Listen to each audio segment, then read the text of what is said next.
அதிக கவனத்துடன் வளர்க்கப்பட வேண்டியவர்கள் ஆண் பிள்ளைகளா பெண் பிள்ளைகளா என்ற ஒரு அருமையான தலைப்பு. இன்னைக்கு கவனம்னு ஏன் சொல்றோம் அப்படிங்கறத மட்டும் நான் என்னுடைய தொடக்க உரையில சொல்றேன்.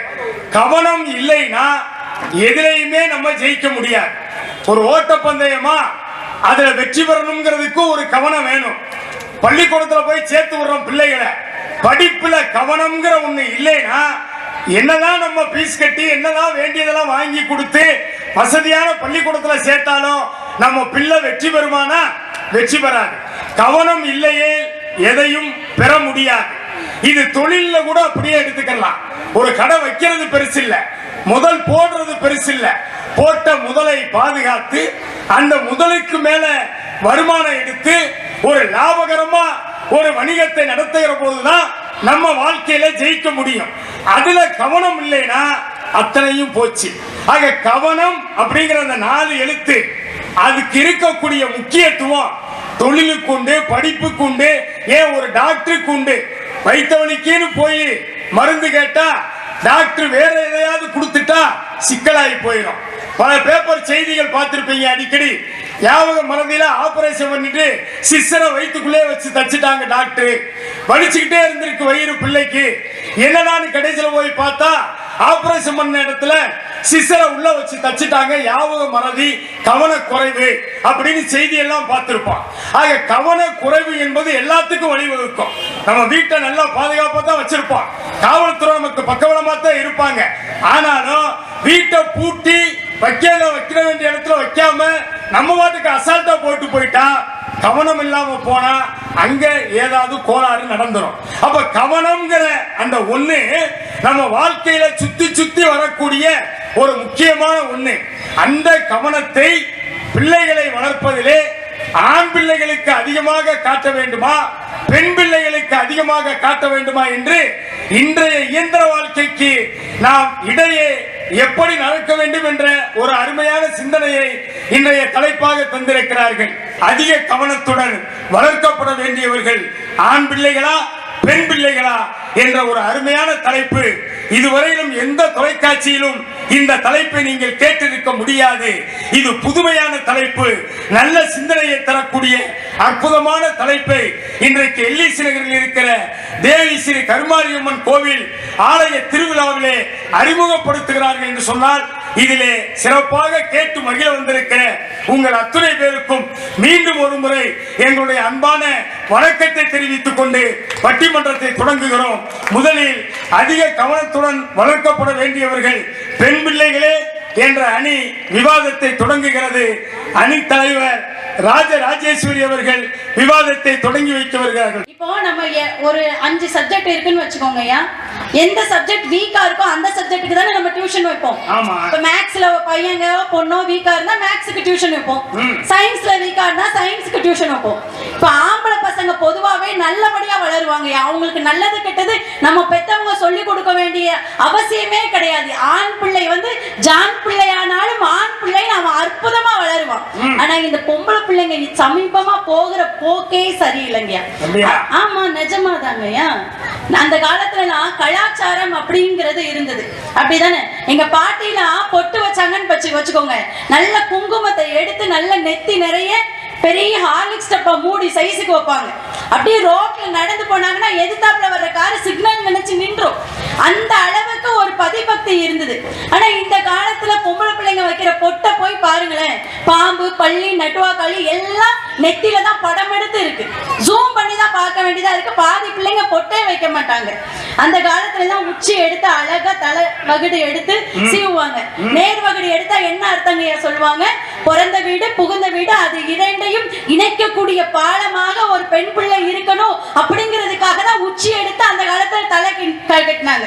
ஆனா இந்த காலத்துல இருக்கிற பெண் பிள்ளைகளை பாருங்க, லூஸ் ஹேர். எங்க கோயிலுக்கு போனாலும் லூஸ் ஹேர் தான், துக்கத்துக்கு போனாலும் லூஸ் ஹேர் தான், எங்க போனாலும் இவங்க லூஸ் ஹேர்ல தான் போவாங்க. பாதி பையங்க லூஸாவே ஆயிடுவாங்க அதை பார்த்து பார்த்து. நடுவர் அவர்களே, இன்னைக்கு வலைதள மோகம் அப்படிங்கிறது அதிகமா இருக்கிறது யாருக்கிட்டன்னு சொல்லுங்க? இந்த பெண் குழந்தைகள் கிட்ட தான் அதிகமா இருக்கு. இவங்க கவர்ச்சியா அதுல போடக்கூடிய அந்த வீடியோக்கள், என்னைக்கு ஆண்களை தப்பு செய்யறாங்கன்னு நிறைய இடத்துல சொல்றாங்கல்ல, நம்ம பெண் குழந்தைகள் மேல இருக்கிற தவறையும் நம்ம உணர்ந்து சொல்லணும்ல. மனச்சாட்சியோடு பேசுறீங்கன்னு அர்த்தம். ஆமாங்கய்யா, அந்த காலத்துல நம்ம பாட்டிமா பாருங்க, ரவிக்கையே இல்லாம சேலை கட்டினாங்க, ஆனா எந்த ஆபாசமுமே தெரியல. ஆனா இந்த பிள்ளைங்க இன்னைக்கு போடக்கூடிய உடையில அவ்வளவு ஆபாசங்கள் இருக்குன்னா நாம நம்ம பெத்த பிள்ளைங்களை கவனமா வளர்க்கணுங்க. இந்த லெக்கின்ஸ்ங்கிற ஒரு உடையை எவன் கண்டுபிடிச்சானே தெரியல. இந்த பிள்ளைங்கலாம் இதுதான் இப்ப அது லேட்டஸ்ட் ஃபேஷன் நினைச்சு போட்டுட்டு இருக்கு. ஆனா பல வருஷத்துக்கு முன்னாடியே இந்த மோகினி, ஜெகன் மோகினி படம் பார்த்திருந்தீங்கன்னா உங்களுக்கு ஞாபகத்துக்கு வரும். அதுல அந்த அம்மா வெள்ளை கலர் லெக்கின்ஸை போட்டு அடுப்புக்குள்ள காலை வச்சு சோறு பொங்கிட்டு இருக்கும். அந்த அம்மா போட்ட உடையை எடுத்து இந்த பிள்ளைங்க எல்லாம் இப்பதான் வந்திருக்கு ஃபேஷன் நினைச்சு இதை போட்டுட்டு இருக்காங்க.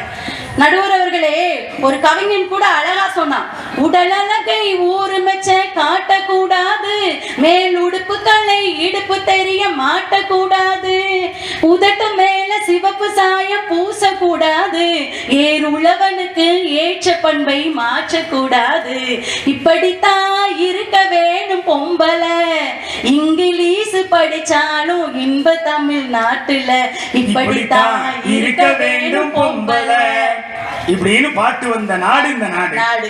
எப்படி இருக்காங்க இப்போ கொஞ்சம் யோசிச்சு பாருங்க. நம்ம பொதுவாவே ஆண் பிள்ளைகளை தான் குறை சொல்லி வளர்ப்போம். ஆனா இந்த பெண் குழந்தைகள் எப்படி இருக்காங்க அப்படிங்கறத நம்ம கவனமா பார்க்கணும். அதுல அழகா ஒரு வரி சொல்லி வச்சிருந்தாங்க, பூ முடிஞ்ச கூந்தல் பழைய நீளம் இருக்குதா, இப்போ பொம்பளைங்க எல்லாருக்கும் புருவம் இருக்குதா, கழுத தேஞ்சு கட்டரம்பாச்சு நாட்டுல பெண்கள் சமையல் காரியத்தை ஆம்பளைங்க பாக்குறாங்க வீட்டுல. இன்னைக்கு ஆண்களோட நிலையே அப்படிதானே இருக்கு. வீட்டுல மனைவி என்ன சொன்னாலும் அவங்க சொல்றதுக்கெல்லாம் அதுவாமா சரி, இதுவாமா சரி, அது சரி, இது சரி, அது சரி, இது சரின்னு ஆம்பளைங்க அனுசரிச்சு போகிறதாலதான் இன்னைக்கு பல குடும்பங்கள் ஓடிட்டு இருக்குன்னா அதற்கு காரணம் ஆண் பிள்ளைகளுடைய நல்ல கவனம். நடுவர்களே, வாழ்கிற இந்த நாட்டுல உங்களுடைய அந்த கூற்ற எங்க ஆண்கள்லாம் ரொம்ப சந்தோஷமா ஏத்துக்கிறாங்கம்மா. அனுசரிச்சு வாழ்றது பெண் பிள்ளைகளா ஆண் பிள்ளைகளான்னு ஒரு தலைப்பு வேற இதுல பிறந்திருக்கு. இப்ப அனுசரித்து வாழ்க்கையை வாழ்வது ஆண் பிள்ளைகளா பெண் பிள்ளைகளானே ஒரு தலைப்பு போடலாம். நீங்க இப்ப சொல்லிட்டீங்க ஆண் பிள்ளைகள் தான் அனுசரிச்சு வாழ்றாங்க. உண்மைதானங்க. பெண் பிள்ளைகளுக்கு அனுசரிப்பு பத்தாது. அனுசரிப்பே பத்தாது. எங்க பிறந்த வீட்டுல ஒழுங்கா பிறந்து வளர்ந்து நல்லபடியா அம்மா சொல் பேச்சு கேட்டு வந்திருந்தா புகுந்த வீட்டுல ஆம்பளை பிள்ளைங்களுக்கு இவ்வளவு கஷ்டம் இருக்குமா சொல்லுங்க? அங்க வீட்டுல அம்மா ஸ்கூல் முடிஞ்சு வந்து எம்மா அம்மாக்கு லேசா வாசத்து நானே இப்பதான் ஸ்கூல் முடிஞ்சு வந்திருக்கேன், உனக்கு தூத்து வேற தரணுமா? எம்மா அந்த டம்ளர்ல தண்ணி கோரி நீ குடிக்கிற தண்ணி கோரி என்னால குடிக்க முடியுமா? நானே எக்ஸாமுக்கு படிச்சுட்டு இருக்கேன். சரி, அப்படி படிச்சு நல்ல மார்க்காவது வாங்கணும்ல நடுவர் அவர்களே. என்ன சொன்னாலும் இந்த பிள்ளைங்க அம்மாவை எதிர்த்து பேசுறதே ஒரு வேலையா வச்சிருக்காங்க. பிறந்த வீட்டுல ஒழுங்கா ட்ரைனிங் கொடுத்திருந்தா இன்னைக்கு புகுந்த வீட்டுல வந்து எங்க அண்ணன்மாருக்கு கஷ்டப்பட வேண்டிய அவசியமே இருக்காது.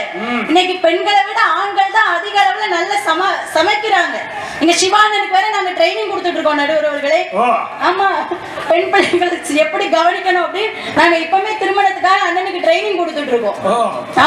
சிவகுமார் அண்ணன் ரொம்ப கவனமா உங்க பேச்ச கேக்குறாரு. நடுவர் அவர்களே, இந்த மேக்கப்ங்கிற விஷயத்தை யார் கண்டுபிடிச்சாங்கன்னே தெரியல. கொஞ்சம் யோசிச்சு பாருங்க.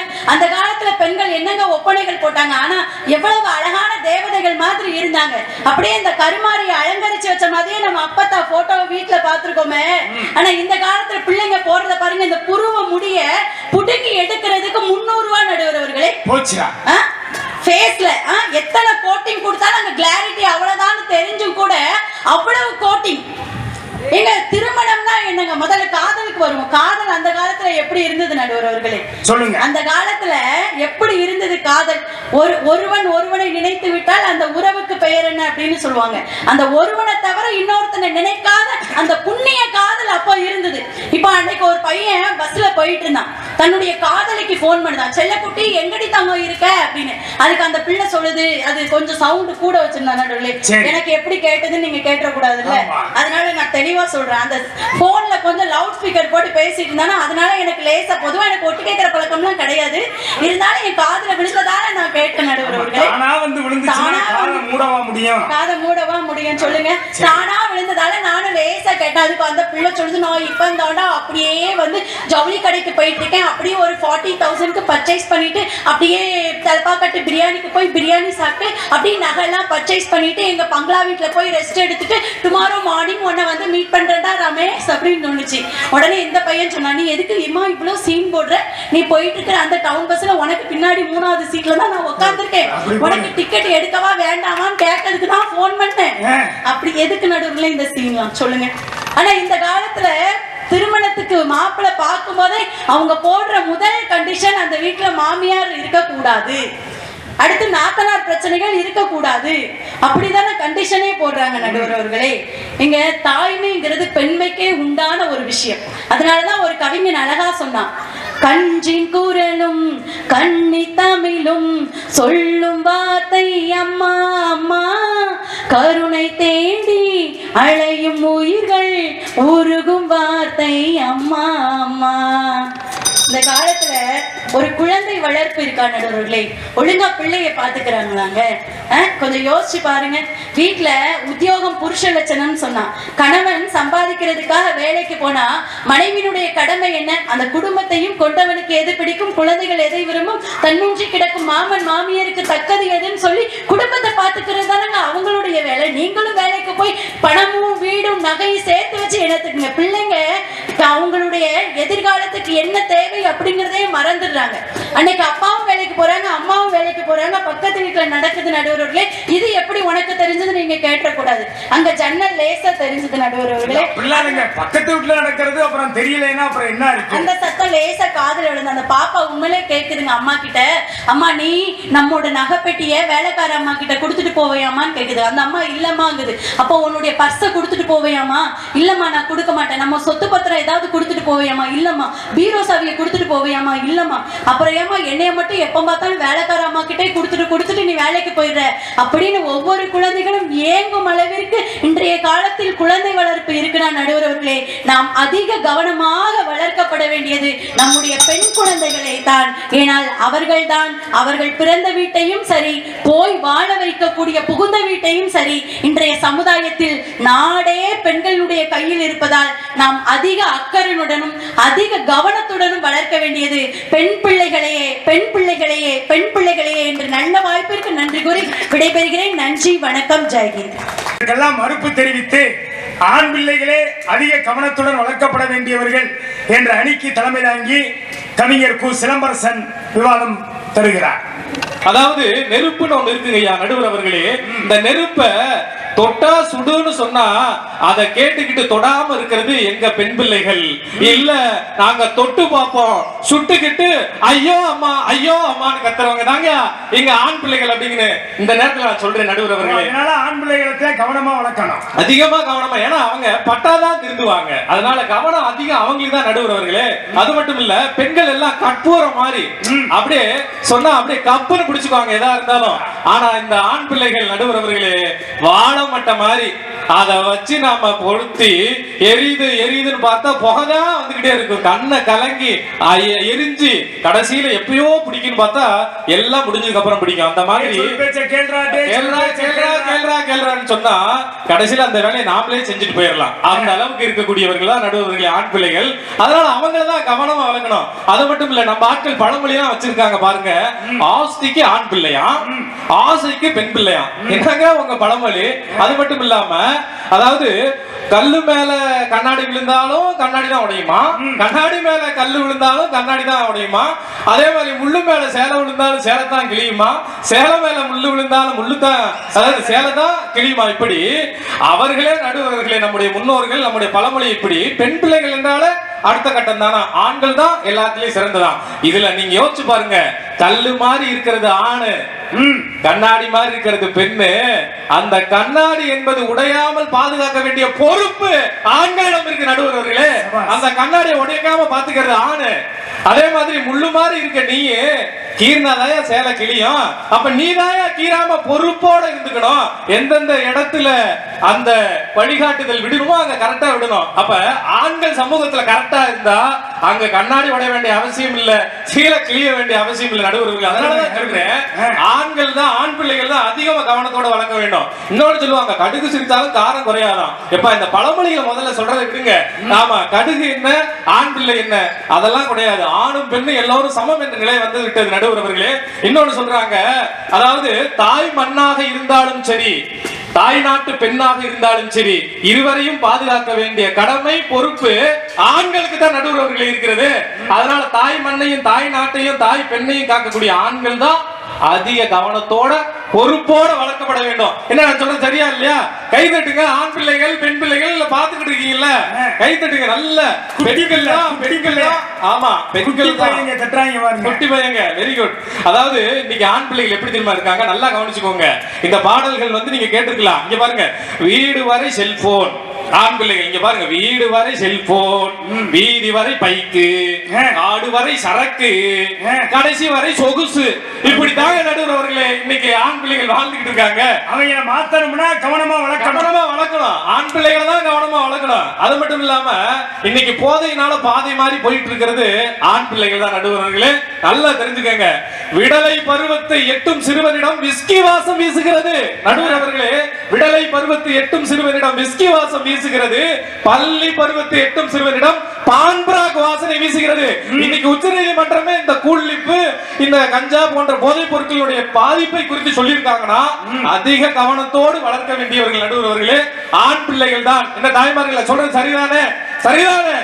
அப்படி கையை தட்டி சரின்னு சொல்லுங்க. அது மட்டும் இல்ல, நீங்க தனியார் நிறுவனம் ஒரு ஆய்வு முடிவு எடுத்திருக்கு. என்ன ஆய்வு? அந்த ஆய்வுல பாருங்க, இளம் வயதினிலேயே அதிக குற்றச் செயல்களில் ஈடுபடக்கூடியவங்க முதல் இடத்துல அதிகமா இருக்கிறது ஆண் பிள்ளைகள் தான். ஆண்கள் தான் அவங்க திருடுவதாக இருந்தாலும் அல்லது போதைப் பொருட்களுக்கு அடிமையாக இருந்தாலும் மற்ற குற்றச் செயல்கள், அதாவது குற்றச் செயல்கள் வச்சுக்கோங்க, அந்த தனியார் நிறுவனம் நடத்துற காவல்துறை புள்ளிவரம் கேட்டாலே அவங்க கொடுத்துருவாங்க கண்டிப்பா. அதுல பாத்தீங்கன்னா ஆண் பிள்ளைகள் தான் அதிகமாக இந்த குற்றச்செயலில் ஈடுபடுகிறார்கள் என்ற குறிப்பு வந்திருக்கு. எனவே ஆண் பிள்ளைகள் தான். கற்பு என்பதை பொதுவில் வைப்போம் என்று சொன்னான் பாரதியார். ஆணுக்கும் பெண்ணுக்கும் சமம் கற்பு. அதனால கற்பை வைத்து எங்கள் பெண் பிள்ளைகளை பின்னுக்கு தள்ளாதீங்க. கற்பு என்பது இருவருக்கும் பொதுவானது. பிள்ளைகளுக்கு ஆண் பிள்ளைகள் சொல்லி வளங்க, கற்பு என்பது ஆணுக்கும் மட்டும், அது பெண்ணுக்கும் மட்டுமல்ல ஆணுக்கும் தான் என்று சொல்லி வளங்க. அவனை தன்னுடைய சகோதரியாக அல்லது சகோதரனாக அல்லது மற்றவர்களை ஒரு உறவை குறித்து அவனுடைய பார்வை இருக்க வேண்டும் என்று சொல்லிக் கொடுத்து வளங்க ஆண் பிள்ளைகளுக்கு. அது மட்டும் இல்ல, கத்தியை தீட்டாதே உந்தன் புத்தியை தீட்டு, கண்ணியம் காட்டு உன் கடமையிலே நீ தலை நீட்டு என்று சொல்லி ஆலங்குடி சோமு சொல்லியிருக்காரு. அப்படி ஆண் பிள்ளைகளுக்கு அப்படி சொல்லி வளர்க்கணும். தம்பி, நீ எதுக்கு எடுத்தாலும் கோவப்படாதப்பா, ரோசம் முக்கியம் இல்ல, விவேகம் தான் முக்கியம். அதே மாதிரி நீ 100 150 மீட்டர் வேகத்துல போறது பைக்ல பெருசு இல்ல, 108ல போகாம இருக்கணும், அதான் பெருசு. அப்படி சொல்லி வளர்க்கணும். அப்பா அம்மாக்கு வருத்தம் கொடுக்காம இருக்கணும். நீங்க பாசத்தை காட்டி வளங்க, பைக்கு காட்டி வளர்க்காதீங்க. அதே மாதிரி நீங்க ஆசிரியர் அதாவது வேலைக்கு போகணும் இப்படி சொல்லி வளங்க. ஆனா ஆண் பிள்ளைகள் தான் வசதி அப்படின்னு சொல்லி வளர்க்காதீங்க நடுவர்களே. அது மட்டும் இல்ல, இந்த சமூகம் ஒரு தந்தை வழி சமூகம் நடுவர்களே. தந்தை தான் ஒரு குடும்பத்திற்கு தலையாக இருந்து நடத்தக்கூடிய ஒரு சமூகம். எனவே இந்த சமூகத்திலே இந்த பாடல் கூட பாருங்க, அழகான பாடல். அதாவது தந்தையர் நாடு என்ற பேச்சினிலே, அதாவது செந்தமிழ் நாடு எனும் போதினிலே இன்ப தேன் வந்து பாயுது காதினிலே, எங்கள் தந்தையர் நாடு என்ற மூச்சினிலே ஒரு சக்தி பிறக்குது பேச்சினிலே அப்படின்னு சொல்றாங்க. அப்ப தந்தை வழி சமூகத்தில் தந்தை இடத்தை பிரிக்கக்கூடிய ஆண் பிள்ளைகள் தான் அதிக கவனத்தோடு பொறுப்போடு வளர்க்க வேண்டும். அப்பதான் நடுவர் அவர்களே குடும்பம் சிறப்பாக இருக்கும். குடும்பம் சிறப்பாக இருந்தாதான் இந்த சமூகம் சிறப்பாக இருக்கும். சமூகம் சிறப்பாக இருந்தாதான் நாடு சிறப்பாக இருக்கும். அப்ப அந்த நாடு சிறப்பாக இருக்க வேண்டும் என்று சொன்னால் ஆண் பிள்ளைகள் தான் நடுவர் அவர்களை சிறப்பாக பாதுகாப்பாக அதிக கவனத்தோட வளர்க்க வேண்டும். அனுசரிச்சு போறாங்க எங்க ஆண் பசங்க தான் அனுசரிச்சு போறாங்க எல்லாரும் அப்படி சொல்றாங்க. இந்த அனுசரிப்பு அப்படிங்கிற வார்த்தைக்கு அடையாளம் கொடுத்தது பெண்கள் தான் நடுவர் அவர்களே.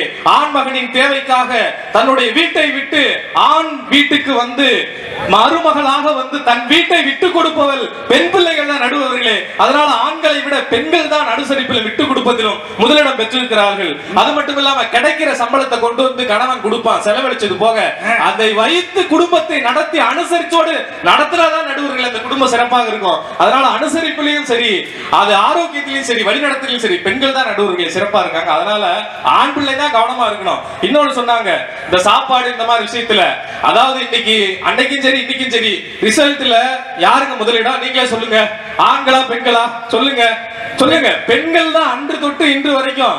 ஏன்னா எங்க பிள்ளைங்க வந்து சாப்பாடு அளவா சாப்பிட்டாலும் காரியத்துல கண்ணா இருப்பாங்க, முதலிடத்துல இருப்பாங்க. நம்ம பசங்க சாப்பாடாவே மாறி சாப்பாடு ராமனாங்க. பசங்க எல்லாம் அதிகமா சாப்பிடுற படிப்புல கோட்டை விட்டுறாங்க. அதனால படிப்பு அதனாலதான் அளவோட சாப்பிடுறாங்க. ஒரு டீஸ்பூனா என்னமோ சொன்னாங்க ஸ்நாக்ஸ் பாக்ஸ்ல கொண்டு போறாங்க. நாங்க அளவோட சாப்பிட்டாலும் பெண்கள் எல்லாம் அழகா முதலிடம் வாங்கிட்டு சிறப்பா படிச்சு மேல போயிட்டே இருக்காங்க. அதனால இது ஒண்ணும் குறை இல்லை, அது எங்களுடைய திறமை. அது மட்டும் இல்லாம பாரதிதாசன் சொல்ல ஒரு பாடல் வரியை சொல்லி நான் முடிக்கிறேன். இந்த உலகத்திலே அதிகமான களைகள் இருக்கிறது, நீக்கப்பட வேண்டியவைகள், அவைகள் எல்லாம் நீக்கப்பட வேண்டும். அதாவது மூட பழக்கம் வழக்கம் முடைநாட்டம் வீசுகின்ற இந்த காடு மணக்க வரும் கற்பூர பெட்டகம் யார் என்று சொன்னால் பெண்கள். அவர்கள்தான் இந்த நாட்டின் கண்கள். பெண்கள் அழகாகவும் திறமையாகவும் தங்கள் வாழ்க்கையை நடத்தி கொண்டு தான் இருக்கிறார்கள். கல்லாகவும் முள்ளாகவும் ஆண்கள் இல்லாமல் இருந்தாலே போதும், நாங்கள் முன்னோக்கி வந்து விடுவோம். எனவே அதிக கவனத்தோடு வளர்க்க வேண்டியவர்கள் ஆண் பிள்ளைகள் தான் என்று சொல்லி எனது உரையை முடிக்கிறேன். நன்றி, வணக்கம். பெண் பிள்ளைகளை கவனமாக வளர்க்கப்பட வேண்டும், அதுதான் அதிகமான கவனத்தோடு வளர்க்கப்பட வேண்டியவர்கள் என்று சர்மிளா தேவி அவர்கள் விவாதத்தை வழங்குகிறார். நடுவர் அவர்களே, தலைப்பு அதிக கவனத்துடன் வளர்க்க வேண்டியவர்கள் யார்? ஆண் பிள்ளைகளா பெண் பிள்ளைகளா? பெண் பிள்ளைகள். ஏன் தெரியுமா? என்னுடைய பார்வை சற்று வித்தியாசமாக நான் நோக்கி செல்கிறேன் நடுவர் அவர்களே. இந்த தேசம் எப்படி இருக்கு எல்லாருக்கும் தெரியும். அடங்கமறுக்கும் அகங்காரம், அத்துமீறுகின்ற அதிகாரம், வீக்கம் கொண்டுள்ள விஞ்ஞானம், வீங்கி போன மனித மூளை, புது புது நோய்கள், புது புது மருந்துகள், ஊசலாடும் மனித உயிர்கள், செத்து பிழைக்கும் நிலைமை. இதுதான் நடுவர்களே இன்னைக்கு இந்தியாவா இருக்கு. இந்த இந்தியாவுல அதிக கவனத்துடன் வளர்க்க வேண்டியவர்கள் எங்களுடைய பெண் பிள்ளைகள் தான். ஏன்னா சமுதாயம் அப்படி மாறிக்கிட்டு இருக்குன்னு நான் சொல்ல வந்திருக்கேன். நடுவர்களே, ஒருளுக்கு ஒரு பக்கம் தான் இடி விழும், மத்தளத்துக்கு கூட 2 பக்கம் தான் வெடி விழும். ஆனா என்னுடைய பெண் பிள்ளைகளுக்கு 4 பக்கமும் இடி விழுகிறது என்றால் இந்த சமுதாயத்தில் அதிக கவனத்துடன் வளர்க்கப்பட வேண்டியவர்கள் பெண் பிள்ளைகள் தான் நடுவர்களே. எங்களுடைய பெண்கள் எப்படி தெரியுமா? அடுத்தவர்களை போல் வாழ வேண்டும் என்று நினைப்பவர்கள் அல்ல, அடுத்தவர்கள் முன் வாழ வேண்டும் என்று நினைப்பவர்கள். ஏன் பெண்கள் அதிகமா கவனமா வாழணும்னு நான் சொல்றேன் அப்படின்னா, இந்த தேசம் இன்னைக்கு திரையுலக மோகத்துல இருக்கு. பணத்தை வந்து வளர்த்தா போதும், இந்த உலகம் வளர்ந்துரும் ஒழுக்கத்தில் அப்படின்னு ஒரு தவறான பாதையை நோக்கி போய்கிட்டு இருக்கு. இந்த உலகம் எப்படி தெரியுமா இருக்கு நடுவர்களே? அழுக்கா இருந்தா குளிக்கலாம், அழுக்கா இருந்தா நம்ம குளிக்கலாம். ஆனால் இன்றைய திரை உலகம் எல்லோரையும் குளிப்பாட்டி அழுக்காக காண்பிக்கிறது இந்த சமுதாயத்தில். அப்படிப்பட்ட சூழல்ல தான் என்னுடைய பெண் பிள்ளைகள் கவனமாக வளர்க்கப்படணும்னு சொல்றேன். இன்னைக்கு எத்தனையோ செய்திகளை நம்ம கேட்டறிகிறோம். பல மாநிலங்கள்ல பெண் பிள்ளைகள் எவ்வளவு கஷ்டப்படுறாங்க அப்படின்னு அவளுக்கு தெரியும். கவிஞர் வைரமுத்து அழகா சொல்லுவாரு, தேசத்தில் பற்றும் தீ தன் சட்டையில் பற்றும் வரை எவனுமே விழிப்பதில்லைன்னு. அதுதான் சார் இன்னைக்கு நிதர்சனமான உண்மை. எங்கோ ஒரு பெண் பிள்ளைக்கு ஏற்படும் போது நம்ம கொந்தளிக்க மாட்டோம். ஆனா எங்க தாம் பிள்ளைக்கு நடந்துருமோன்னு பொத்தி ஒரு பெண் பிள்ளையை வளர்க்க வேண்டிய பொறுப்பு இன்றைய சூழலில் மாறி இருக்கிறது. இன்னைக்கு எனக்கு 2 பெண் குழந்தைங்க இருக்காங்க. 2 பெண் குழந்தைகளையுமே நான் சிலம்பம் கிளாஸுக்கு அனுப்புறேன். ஆனா எனக்குள்ளேயே ஒரு கேள்வி, எதற்காக அனுப்புறேன்? நம்முடைய தமிழ் கலாச்சாரம் என்பதை இந்த நாட்டுக்கு பறைசாற்றணும் என்பதற்காகவா? இல்லை, அடுத்த தலைமுறையிலே என் பெண் பிள்ளைகள் அவர்களை காப்பாற்றிக் கொள்ள வேண்டும் என்பதற்காக கவனமாக வளர்க்கிறேனா? இதுதான் நடுவர் அவர்களுடைய கேள்வியா இருக்கு. இன்னைக்கு அடுத்து என்ன அப்படின்னா, எல்லாமே பணத்தின் அடிப்படையில இந்த சமுதாயம் போயிருச்சு. ரொம்ப கேவலமா இருக்கு ஒரு பெண்ணா இந்த செய்தியை நான் உங்ககிட்ட சொல்றதுக்கு. ஆனால் இந்த சமுதாயம் அறிய வேண்டும். இன்னைக்கு தாய்ப்பாலுங்கிறது எவ்வளவு மகத்துவமான ஒரு செய்தி. ஆனால் இந்த சமுதாயம் தாய்ப்பாலில் இருந்து கூட ஐஸ்கிரீம் தயாரித்து விற்பனை செய்கிறது என்றால் இப்படிப்பட்ட சூழலில் கவனமாக வாழ வேண்டியது எங்களுடைய பெண் பிள்ளைகள் தான் நடுவர்களே. கல்வினா என்ன? எதுக்கு இந்த கல்வி வேணும் அப்படின்னு யோசிச்சு பாருங்க. நாலடியார் பாடல்ல ஒண்ணு சொல்லுவாங்க நடுவர்களே, குஞ்சி அழகும் கொழுந்தானை கோட்டழகும் மஞ்சள் அழகும் அழகல்ல, நெஞ்சத்து நல்லம் யாம் எனும் நடுவு நிலைமையால் கல்விதான் அழகுன்னு சொன்னாரு. ஆனா எத்தனை பெற்றோர்கள் தன் பெண் பிள்ளைகளை போது அந்த கல்வியை சொல்லி கொடுக்கிற வாத்தியார் சரியா இருப்பாரா அப்படின்னு மடியில பயத்தை வச்சுக்கிட்டு கவனமா அது பெண் படிக்கக்கூடிய பள்ளிக்கூடமா, பெண் ஆசிரியர்கள் இருக்கிறார்களா, பாதுகாப்புக்கு இங்க ஒரு கருவி இருக்கான்னு எதிர்பார்த்து வருகிறோம் என்றால் அதிக கவனத்தோடு இங்கு வளர்க்க வேண்டிய சூழல் யாருக்கு இருக்கிறது என்றால் பெண் பிள்ளைகளுக்கு தான் நடுவரவர்களே இருக்கு. இன்னைக்கு பாரா ஒலிம்பிக்னு ஒலிம்பிக் போட்டி நடந்துச்சு. கிட்டத்தட்ட 84 பேர் அதுல பார்ட்டிசிபேட் பண்ணாங்க. அதுல 32 பெண்கள் அதில் பார்ட்டிசிபேட் பண்றாங்க. அப்ப திறமை என்பது எங்களுக்குள்ள இருக்கு. ஆனால் இந்த திறமையை எல்லோரிடத்திலும் நாங்கள் கொண்டு வர வேண்டும் என்றால் யாங்காங்கே இருக்கின்ற கலைகளிடையே நாங்கள் கவனமாக நடந்து சென்றால் தான் எங்களுடைய திறமை வெளிவரும் என்ற சூழலில் நாங்கள் இருக்கிறோம் நடுவர்களே. ஸ்ரீமதி அப்படின்னு ஒரு பழங்குடி பெண், நம்மளுக்கு தெரிஞ்ச 2 ஸ்ரீமதி இருக்காங்க நடுவர்களே. ஒரு ஸ்ரீமதி என்னன்னா கள்ளக்குறிச்சியில இறந்து போன மாணவி. இன்னொரு ஸ்ரீமதி யாரு அப்படின்னா இப்ப லேட்டஸ்டா நீதிபதியா தேர்வான ஒரு பெண். அவங்கள பேட்டி எடுக்கிறாங்க. பேட்டி எடுக்கும் பொழுது சொல்றாங்க இந்த பொண் வந்து பழங்குடியின மக்கள்ல இருந்து முதல் பெண்ணாக நீதிபதி ஆயிருக்காங்க, இது பாராட்ட வேண்டிய விஷயம், பெண்கள் எல்லாம் முன்னேறிட்டாங்க அப்படின்னு ஒரு பேட்டி எடுக்கிறாங்க.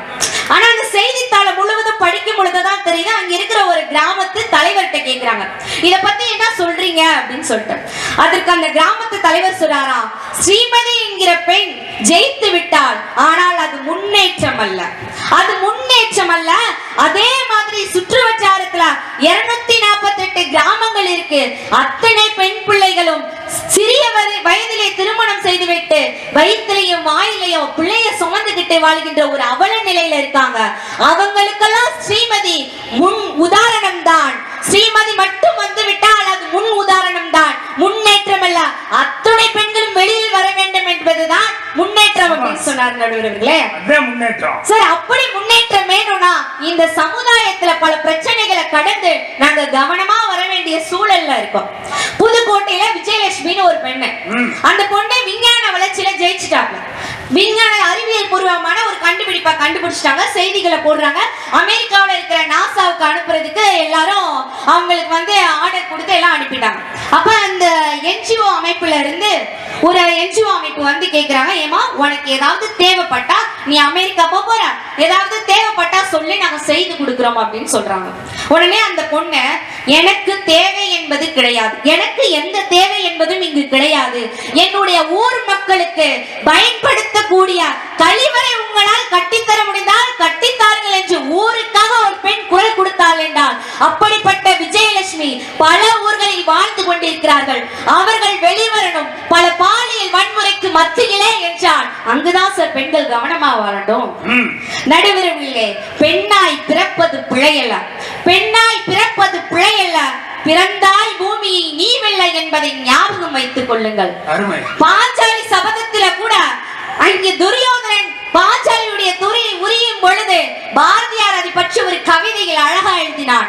நெட்டை மரங்கள் என நின்று புலம்புகிறீரே, பெட்டை புலம்பல் பிறருக்கு துணையாமோன்னு எதுக்கு எழுதினார் அப்படின்னா, எங்கெல்லாம் பெண்களுக்கு அநீதி நடக்குதோ அங்கெல்லாம் ஆண்களை எதிர்பார்க்காதீர்கள், பெண்கள் நீங்களே குரல் கொடுங்கள் என்று இந்த சமுதாயத்தில் அதிக கவனத்துடன் வளர்க்கப்பட வேண்டியவர்கள் பெண்கள் தான் என்று கூறி வாய்ப்புக்கு நன்றி கூறி விடைபெறுகிறேன். நன்றி. பெண் பிள்ளையை பார்த்துதான் ஒரு கவிஞர் அழகா சொன்னா, பெண் குழந்தைகள் வீட்டிற்கு கட்டப்பட்ட சலங்கைகள் என்று சொன்னார்கள். உள்ள இருக்கக்கூடிய நம்ம தேவி மாரியம்மனோ கருமாரியம்மனோ அந்த பொம்பளை பிள்ளையும் ஒண்ணுங்கய்யா. ஏன் தெரியுமா சொல்லுதேன், அங்கே கருவறைக்குள்ளே ஒரு தெய்வம், இங்கே பெண் தெய்வத்துக்குள்ளே ஒரு கருவறை என்று சொன்னால் பொம்பளை பிள்ளையதானே கவனமா வளர்க்கணும்.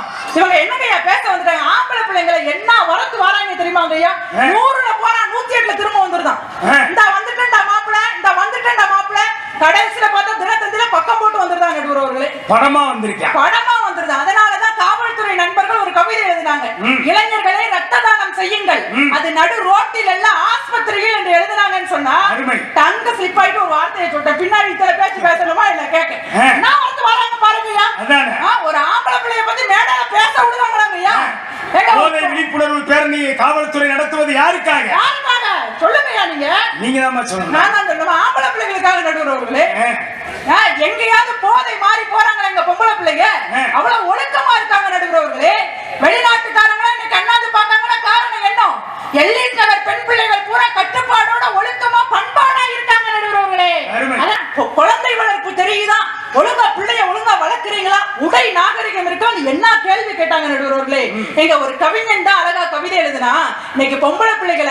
இந்த உலகம் பூவாய் பார்க்கிறது, நதியாய் பார்க்கிறது, பூமியாய் பார்க்கிறது, நாடாக பார்க்கிறது. ஆனால் ஒரு பெண் பிள்ளையை பெண்ணாய் பார்க்கிறதா இந்த சமூகம் என்று ஒரு கவிதை இப்படி எழுதினாங்க. பெண்ணே சமையல் அறையில் கவனம், பெண்ணே குளியல் அறையில் கவனம், பெண்ணே பூஜை அறையில் கவனம், பெண்ணே கருவறையில் கூட கவனம். இது பெண்களின் கவனத்திற்கான பதிவு அல்ல, இது ஆண்களின் அவமானத்திற்கான பதிவு என்ற ஒரு கவிதை நல்லா கைத்தடுங்கக்கா. என்ன பேச்சு பேசுறாங்க?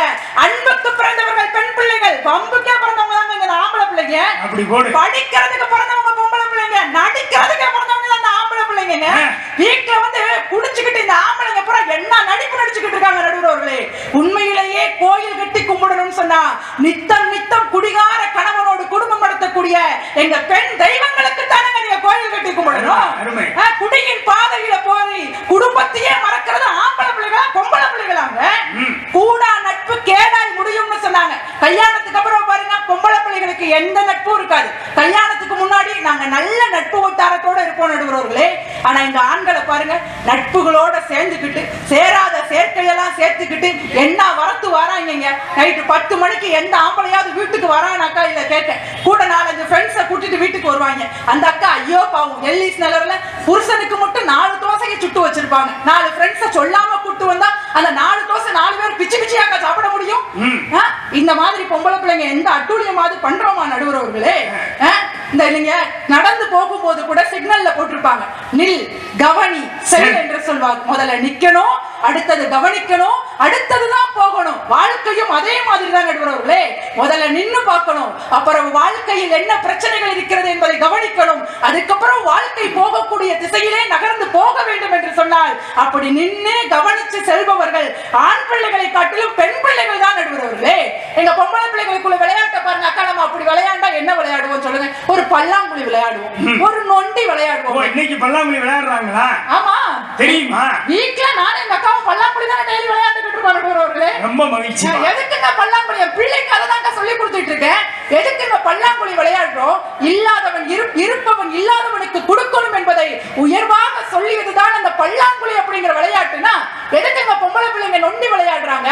ஒத்த கால்ல இருந்தா கூட தன்னம்பிக்கை என்று ஒன்று இருந்ததுன்னு சொன்னா நம்ம அடுத்தவங்களை கூட ஜெயிக்க முடியும் என்பதை காட்டுவதுதான் அந்த நொண்டி விளையாட்டுன்னு சொன்னா பொம்பளை பிள்ளைங்களுக்கு பூரா நல்ல விளையாட்டு நடுவர்களே. இந்த ஆம்பளை விளையாடுற விளையாட்டை பூரா பாத்துருக்கீங்களா? ரம்மின்னு ஒரு விளையாட்டு விளையாடுறாங்க. பூரா பணத்தையும் அந்த ரம்மியில போட்டு ஆன்லைன் ரம்மிங்க.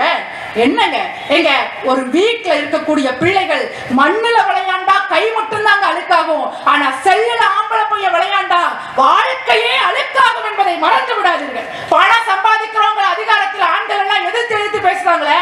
பணம் இல்லாட்டி நம்மளை ஏழைன்னு தான் சொல்லுவாங்க. ஆனா உறவுகள் இல்லாட்டி நம்மளை அனாதை என்று குறிப்பிடுவார்கள் நடுவர்களே. ஒரு விஷயத்தோட நான் நிறைவு பண்ணிக்கிறேன். சொல்லுங்க ஐயா. 5 படி இருந்ததுன்னு வச்சுக்கோங்களேன், வாழ்க்கையில ஆம்பளை பிள்ளைங்க வசந்துருவாங்க. 5 படி இருக்கணும். முதல் படி என்ன தெரியுமாங்க? வாசற்படி. நம்ம வீட்டுக்கு போற நிகழ்ச்சி முடிஞ்சு ஆம்பளை பசங்க பூரா வீட்டுக்கு போறாங்க. வீட்டுக்கு போனதோ அந்த 2 கால் செருப்பையும் ஒண்ணு போல பக்கத்துல போடக்கூடிய ஆண் பிள்ளைகள் எத்தனை பேருங்க இருக்காங்க? ஒத்த கால் செருப்பு நம்ம வீட்டு பக்கத்துல இருக்கும், அடுத்த கால் செருப்பு பக்கத்து வீட்டுல கிடக்கும். இப்படி உள்ள போகும்போதே ஒரு நிதானம் இல்லாம இருக்கிறாங்க ஆண் பிள்ளைகள். முதல் படி வாசற்படி. 2வது படி என்ன தெரியுமா? தள்ளுபடி.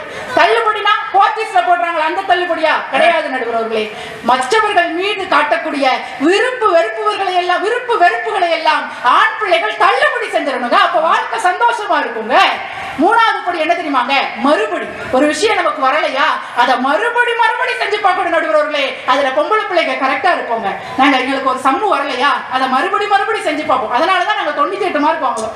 ஒரு சம்மு வரலையா ஒரு சம்மு வரலையா இவங்க ஆம்பளை பசங்க பூரா அதையே திரும்ப சம்மையே எழுதி வச்சுட்டு பக்கமா கேள்வியை மட்டுமே எழுதி வச்சுட்டு பதில் எழுதாம வந்துருவாங்க. அதனாலதான் 2 மார்க் வாங்குறாங்க. அதனாலதான் வாத்தியார் ஒருத்தர் சொல்றாரு, ஆம்பளை பையன் பேப்பரும் அவனும் ஒண்ணு. ஏன்னு கேட்டதுக்கு அவர் சொன்னாரு, 2ஐயும் திருத்தவே முடியாதுப்பா. பொம்பளை பிள்ளைங்க பேப்பரும் பொம்பளை பிள்ளைகளும் ஒண்ணா. ஏன்னா அந்த மாரியம்மன் மாதிரியா அப்படி தொட்டு கண்ணுல ஒத்திக்கிற மாதிரி இருக்குமோ அவ்வளவு அழகா இருக்கும். அன்னைக்கு ஆம்பளை பையனும் பொம்பளை பிள்ளையும் பேசிக்கிட்டு இருந்தது. பொம்பளை பிள்ளை சொல்லுச்சு, எனக்கு டெஸ்ட்னு வந்துட்டா நான் Facebook தொட மாட்டேன், வாட்ஸ்அப் தொட மாட்டேன், ட்விட்டர் தொட மாட்டேன். அதுக்கு அந்த பையன் சொல்லுதான், நான் புக்கையே தொட மாட்டேன். இப்படி ஆம்பளை பிள்ளைங்க இருந்தாங்கன்னா அப்ப அதிக கவனத்துடன் வளர்க்கப்பட வேண்டியது ஆண் பிள்ளைகளா பெண் பிள்ளைகளா நடுவர்களே? எங்க ஒரு சமூகத்தில் பெண் பிள்ளை ஒழுக்கமாக இருந்துச்சுன்னு சொன்னா அது அவளுக்கு மட்டும் தான் நல்லது. ஆனா ஆம்பளை பிள்ளை ஒழுக்கமா இருந்துச்சுன்னு சொன்னா இந்த சமூகத்திற்கே நல்லது இல்லையா? நாலாவது விஷயம் என்ன தெரியுமா? முதல் விஷயம் என்னன்னா, முதல் விஷயம் வாசற்படி, இரண்டாவது விஷயம் தள்ளுபடி, மூன்றாவது விஷயம் மறுபடி, நாலாவது விஷயம் படிக்கணும்யா. வாழ்க்கைக்கு எதுக்கு வந்திருக்கோம்? மேடையில் ஏறி பெண் பிள்ளைகள் பேசுகிறது என்று சொன்னால், ஆண்களுக்கு நிகராக பெண்கள் சாதிக்கிறோம் சொன்னா, நாங்க படிச்சு முன்னேறிக்கிட்டு இருக்கோம் நடுவர்களே. ஆண்கள் எல்லாம் நடிச்சு கவுந்து போய்கிட்டு இருக்காங்க. அதானங்கய்யா உண்மை. அஞ்சாவது விஷயம் என்ன தெரியுமாங்க? உருப்படியா வாழ்க்கையில ஏதாவது பண்ணிருக்கோமா? நைட் யோசிச்சு பார்க்கணுமா? உருப்படியா அப்பா அம்மாக்கு ஏதாவது நல்லது பண்ணிருக்கோமா? அதுல பொம்பளை பிள்ளைங்க கரெக்டா இருக்குங்கய்யா. உருப்படியா நாங்க எங்க அப்பா அம்மாவை நல்லா பாத்துக்கணும். புகுந்த வீட்டுக்கு போனா கூட ஒரு கவிஞன் தான் அழகா எழுதுனா, 2 பெண் பிள்ளைகளை பெற்ற அப்பா மக்களுக்கு என்னைக்குமே முதியோர் இல்லங்கள் கிடையாது என்று எழுதினான் என்று சொன்னால், நாங்க எங்க மாமியாரையும் நல்லா பாத்துக்கிடுவோம், எங்க அப்பனையாத்தாரையும் நல்லா பாத்துக்கக்கூடிய வல்லமை மாமனார் மாமியாரையும் நல்லா பாத்துக்கிட்டு அப்பா அம்மாவையும் நல்லா பாத்துக்கிட்டா அந்த பெண்களை பாராட்டலாம். ஆமாங்கய்யா, இன்னைக்கு பொறுப்பான பொம்பளை பிள்ளைகள் நான்லாம் பாருங்க, எங்க அத்தையெல்லாம் அத்தைன்னு கூப்பிட மாட்டேன், அம்மான்னு தான் கூப்பிடுவாங்க. எங்க மாமாவெல்லாம் அப்பான்னு தான் கூப்பிடுவேன். அப்படிதான் கூப்பிடுவேன். எனக்கெல்லாம் என் அத்தை மாமாவை விட என் புருஷனோட அத்தை மாமாவை தாங்க ரொம்ப பிடிக்கும். ஆமாங்கய்யா, உங்க அத்தை மாமாவை விட என் புருஷனோட அத்தை மாமாவை தான் எனக்கு ரொம்ப பிடிக்கும். இவங்க அப்பா அம்மாவை ரொம்ப பிடிக்குமா? அத மறைமுகமா எப்படி சொல்றீங்களாக்கா? எல்லாம் ஒண்ணுதானங்கய்யா, எல்லா குடும்பமும் ஒண்ணுதானே. எல்லா குடும்பமும் ஒண்ணான்னு நினைச்சிட்டா அது நல்லதுதான். ஒற்றுமையா இருக்கிறதுக்கு தான் பெண் பிள்ளைகள் ஆசைப்படுகிறோம் என்று நடுவர்களே. எங்களோட வளர்ச்சி எப்படி இருக்கணும்னு நினைக்கும் தெரியுமாங்க? எங்க புருஷனுடைய கையில நாங்க ஒரு பட்டமா பறக்கணும்னு ஆசைப்படுறோம். வானத்துல பட்டமா பறந்தா கூட எங்களுடைய கயிறு எங்கள் புருஷனுடைய கையில தாங்கய்யா இருக்கு. எங்களை எவ்வளவு தூரம் பறக்க வைக்கணும் அப்படிங்கிற ஆசை ஆண்களிடம் தான் இருக்கிறது என்று சொன்னால், அப்ப அதிகமா கவனமா இருக்க வேண்டியது இந்த சமூகத்துல பெண் பிள்ளைகளை காட்டிலும் ஆண் பிள்ளைகள் தான் என்று கூறிக்கொண்டு பாரதிதான் அழகா சொல்லுவாரு, பூட்டை திறப்பது கையாலே, பாட்டை திறப்பது பண்ணாலே, நாட்டை திறப்பது மதியாலே, இன்ப வீட்டை திறப்பது பெண்ணாலே என்று கூறினார் என்று சொன்னால், நாங்க மாவு வித்து பொழைச்சாலும் பொழைப்போமே தவிர மானத்தை வித்து பொழைக்க மாட்டோம். மனைவியை பத்தி பேசுறாங்களே ஐயா, மனைவி இருக்கிற வரைக்கும் என்ன சாப்பிடலாம்னு ஆம்பளைக்கு தோணும், மனைவி இல்லாட்டி எங்க சாப்பிடலாம்னு தோணும். அதை தெரிஞ்சுக்கோங்க.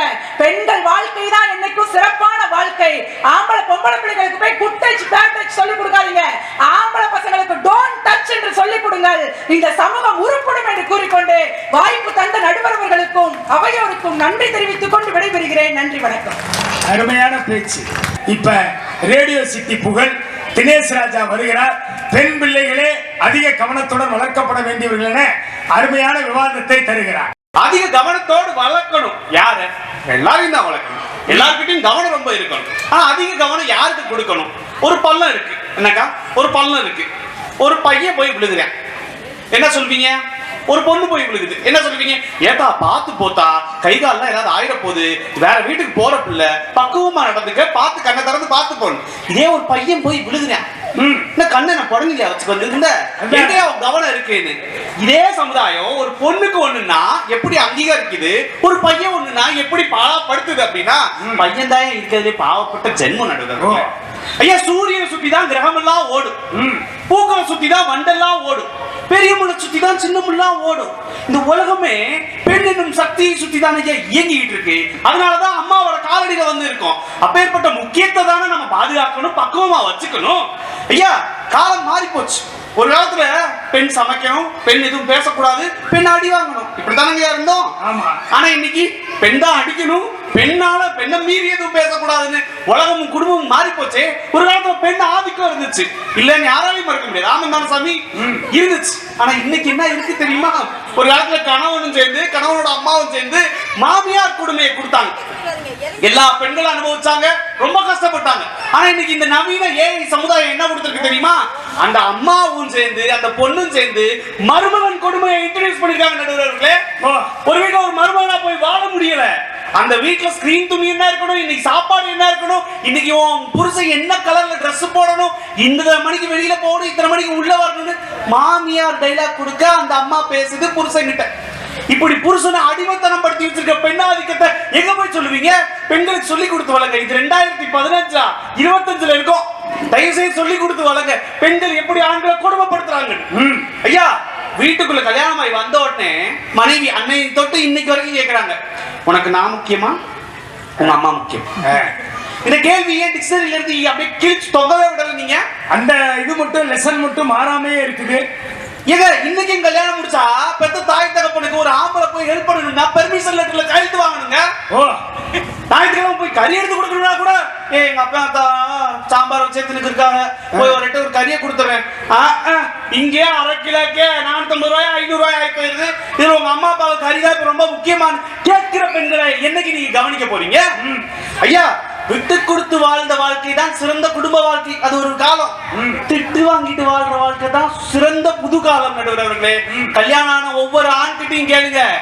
அக்கா சொன்ன மாதிரி சரிமா சாரிமான்னு வாழ்க்கையை ஓட்டுறதுனாலதான் இங்க பொழப்பு நிறைய பேருக்கு ஓடுது. ஐயா, சிக்கனம் செலவுன்னு ஒரு சப்ஜெக்ட் இருக்கு ஐயா. சிக்கனம் செலவு. ஆமா, ஒரு காலத்துல செலவு பண்ண சிக்கனமா நல்லா பாத்துக்க பக்குவமானு பாட்டெல்லாம் பாடி காமிச்சாங்க நம்ம சமூகத்துல. அது யார் கையில இருந்துச்சு? பெண்ணா அதுக்கு சரியான ஆள் இருந்துச்சு. ஆனா இன்னைக்கு சுடுதண்ணியை கூட ஜொமேட்டோல ஆர்டர் பண்ணி சாப்பிடுற புது யுகமா மாறி போச்சு. எத்தனை வீட்டுல அடுப்பு எரியுதுன்னு சொல்லுங்க ஐயா. இவ்வளவு பேசுறோம். ஒரு பெண்ணை இந்த நவீன காலத்துக்கு ஏத்த மாதிரி வளங்க நான் ஏன் சொல்றேன் தெரியுமா? அன்னையில இருந்து இன்னைக்கு வரைக்கும், என் பாட்டி காலத்துல இருந்து என் அம்மா காலத்துல இருந்து இன்னைக்கு என் ஒய்ஃப் காலம் வரைக்கும் பீரோல ஒரு ஆம்பளைக்கு இடஒதுக்கீடு கொடுத்துருக்கீங்களா இல்லையா? நீங்க இருக்கிற 5 செல்ஃப் இருந்தா 4.25 செல்ஃபி நீங்க வச்சுக்கிட்டீங்க. நாங்க எங்க வரோம்? 1/2 செல்ஃப்லயும் சும்மா பேருக்காது. ஆமா, இடஒதுக்கீடு இப்ப ஆண்களுக்கு தான் தேவைப்படுது. ஐயா, அந்த கால ஆண்கள் கொடுமைப்படுத்துறாங்க. ஆமா, தாத்தா காலத்துல கொடுமைப்படுத்துறாங்க. அதுக்கு பெண்கள் அனுபவிச்சாங்க. சந்தோஷம் யா வருத்தம் யா எல்லாத்தையும் கலந்த மிக்ஸ்டு எமோஷன் சொல்லப்படுகிற ஒரு கலந்த உணர்வை வெளிப்படுத்திக்கிறோம். சரி, ஆனா அந்த காலத்து ஆண்கள் பண்ண கொடுமைக்கு இந்த காலத்து ஆண்கள் நாங்க என்ன பாவம் பண்ணோம்? எங்களையா வந்து கொடுமைப்படுத்துறீங்க. ஒரு காலத்துல ஆம்பளை வரதட்சணை கேட்டா அசிங்கம் கேவலம். ஆனா இன்னைக்கு பெண்ணு பிறந்த வீட்டுல இருந்து வரும்போது, ஏமா எனக்கு அந்த மெயின் ரோட்ல இருக்க வீட்டை நீ தான் எனக்கு எழுதி வைக்கணும், உன் பையனுக்கு எல்லாம் கொடுத்த கூடாது, அவன் போய் சம்பாதிச்சுக்கிட்டோம், அவன் போய் எங்க எடுத்துக்கிட்டோம், எனக்கு அந்த வீடு வேணும், இப்படி நகை வேணும், 2 பெட்டி நிறைய 365 சேலை வேணும்னு கேட்டு வாங்கிட்டு வர பெண்களை எந்த கவனத்துல நீங்க வளர்த்துக்கிட்டு இருக்கீங்க சொல்லுங்க ஐயா? அன்னைக்கெல்லாம் அவ்வளவு அழகா அற்புதமா குடும்பம் நடத்திய பெண்களை நாம பார்த்திருக்கோம். இன்னைக்கு நம்ம அம்மாக்களை, பெரிய மக்களை, சித்திகளை பாக்குறோம். ஆனா இந்த ஊடால அச்சய திருதின்னு ஒருத்தர் எவன் கண்டுபிடிச்சான்னு தெரியல. வருஷம் பேப்பர் வரும்போது மட்டும் 14,000 கோடிக்கு தங்க விக்குதுன்னு. அவன் தெருக்கோடியில பிச்சை எடுக்காத ஒரே மதுரையில நேத்தெல்லாம் இந்தியாவிலே மதுரையில நேத்து 105 டிகிரி வெப்பம் இன்னைக்கு. ஆமா, அப்படி வெப்பத்துல நாயா லோல் போட்டு அச்சய திருதிக்கு மாசம் சீட்டு கட்டுறவனோட எண்ணிக்கையை யோசிச்சு பாருங்க. உங்க ஆசைன்னு அந்த விஷயம் வந்து குறைஞ்சு போயிருந்தா இன்னைக்கு ஆண்கள் இவ்வளவு கஷ்டப்பட தேவையில்லை நடுவர்களே. இல்ல இன்னொன்னு நல்லா அணுகலாம். இந்த காலகட்ட நவீன காலகட்டத்துக்கு நல்லா அணுகலாம். ஆடை சுதந்திரமோ கிச்சன் சுதந்திரமோ மட்டும்தான் உங்க சுதந்திரமா? பெண்களுக்கு அது மட்டும் தான் தேவையா? அதை தாண்டி எக்கச்சக்கமான சுதந்திரத்தை நீங்க தேவையில்லாம எடுத்து வச்சிருக்கீங்களே. சும்மா டாட்ஸ் லிட்டில் பிரின்சஸ். ஏங்க இன்னைக்கு வந்து கல்யாணம் ஆகி வர எந்த பெண்களை கேட்டாலும் டாட்ஸ் லிட்டில் பிரின்சஸ். எதை செஞ்சாலும் யூடியூபை பத்தம் செய்துங்க. அதுக்காக சமையல் மட்டும்தான் உங்களுக்கு செய்ய தெரியணும், அது கரெக்டா இருக்கணும் நான் சொல்ல வரல. இன்னைக்கு ஆண்கள் எடுத்து பாருங்க, கல்யாணம் ஆகிற ஒரு ஆணை எடுத்து பாருங்க, வீட்டு வேலை எல்லாம் செய்யறான், இழுத்து போட்டு செய்யறான், துவைக்கிறான், எல்லாம் பண்றான். இன்னைக்கு குழந்தை பத்த பிறகும் குழந்தைக்கு எல்லா விதமான பணிவிடைகளையும் இந்த நவீன கால ஆண் செய்யறான். ஆண்கள் சமையல் பணி உள்பட துணி வைக்கிறது உள்பட செய்ய கத்துக்கிட்டான். பெண்கள் மாறி இருக்காங்களா? இதுல நல்ல கவனத்தை எடுத்துக்கணும். நாங்க என்னமோ எங்கேயோ இறங்கி வந்து நாங்க இதெல்லாம் செய்யறோம் அப்படின்னு சொல்ல வரல. எனக்கும் அதுல உரிமை இருக்கு, நானும் செய்யறேன். ஆனா உங்களுக்கான சம உரிமையை நீங்க எடுத்துக்க மறந்துட்டீங்களே அப்படிங்கறத என்னுடைய கேள்வியா இருக்கு. ஐயா, 26 வயசு ஒரு பொண்ணுங்கயா, நல்ல திருமண வயது எட்டி இருக்கு. அந்த பிள்ளை எதிர்பார்க்கிற மாப்பிள்ளை எப்படி இருக்கணும்னா ஐடில வேலை பார்க்கணும், 2 லட்சம் ரூபாய் சம்பளம் வாங்கணும், வீடு இருக்கணும், கார் இருக்கணும், அது போல நிலம் இருக்கணும். இப்படி எதிர்பார்க்கிற பொண்ணு நீயே நடுத்தர வர்க்கத்துல பிறந்த ஒரு பொண்ணு. அதே 26 வயசு ஒரு ஆம்பளை பிள்ளைய பார்ப்போம். அவனு இதே தானே வந்திருப்பான், படிச்சிருப்பான், அவங்க அம்மாவும் இப்படித்தான், அவங்க அப்பாவும் இப்படித்தான். அவங்கிட்ட மட்டும் எப்படி உடனே வீடு இருக்கும், உடனே எப்படி காடு இருக்கும்? ஏன் இந்த காலத்து பெண்கள் இதை யோசிக்க தவறிட்டாங்க? 2 பேரும் சேர்ந்து முன்னேறி சேமிச்சு வீடை கட்டுவோம், கார் வாங்குவோம்னு ஏன் நினைக்க கூடாது? ஐயா, ஒரு ஆம்பளை தான் மனசுக்குள்ள அழுத்தம்னு நிறுத்தி வச்சுங்க. டக்குன்னு சட்டையை போடுவேன், வெளியே போவேன், 4 பேரை பார்ப்பேன், டீ கடையில் நிற்பேன், டக்குன்னு அந்த அழுத்தத்துல இருந்து வெளியே வந்துருவேன். ஆனா அழுத்தம் போயிருச்சான்னு கேட்டா இல்ல, உள்ளே தான் இருக்கும். அவங்கிட்ட 100கணக்கான மூட்டையில அழுத்தம் இருக்கும். ஆனா எதையும் கண்டுக்காம அடுத்ததுக்கு ஜம்ப் பண்ணி அப்பதான் வாழ்க்கையை ஓட்ட முடியும். ஆனா ஒரு பொம்பளை பிள்ளை, ஒரு பெண் வீட்டுல இருக்காங்கன்னா அவங்களுக்கு ஒரு அழுத்தம்னு வச்சுக்கோங்க. தலையில கைய வச்சு 8 பேருக்கு போனை போட்டு சீரியல்ல வர்றதையும் நம்ம வாழ்க்கையும் சேர்த்து இழுத்து வச்சு, பாரு நேற்று சுந்தரியில வந்தால அவள மாதிரியே வாழ்க்கையில ஒருத்தி இருக்கா, பாரு கையில ஒருத்தி வந்தால அவள மாதிரி மாதிரியே என் மாமியா இருக்கா. இப்படி பேசி பேசி அந்த அழுத்தத்துக்கு விலை போட்டு விருச்சமாக்கி அதுலயே ஒரு மாசம் ஓட்டி குடும்பத்தை அப்படியே இருட்டடிச்சிருவாங்க.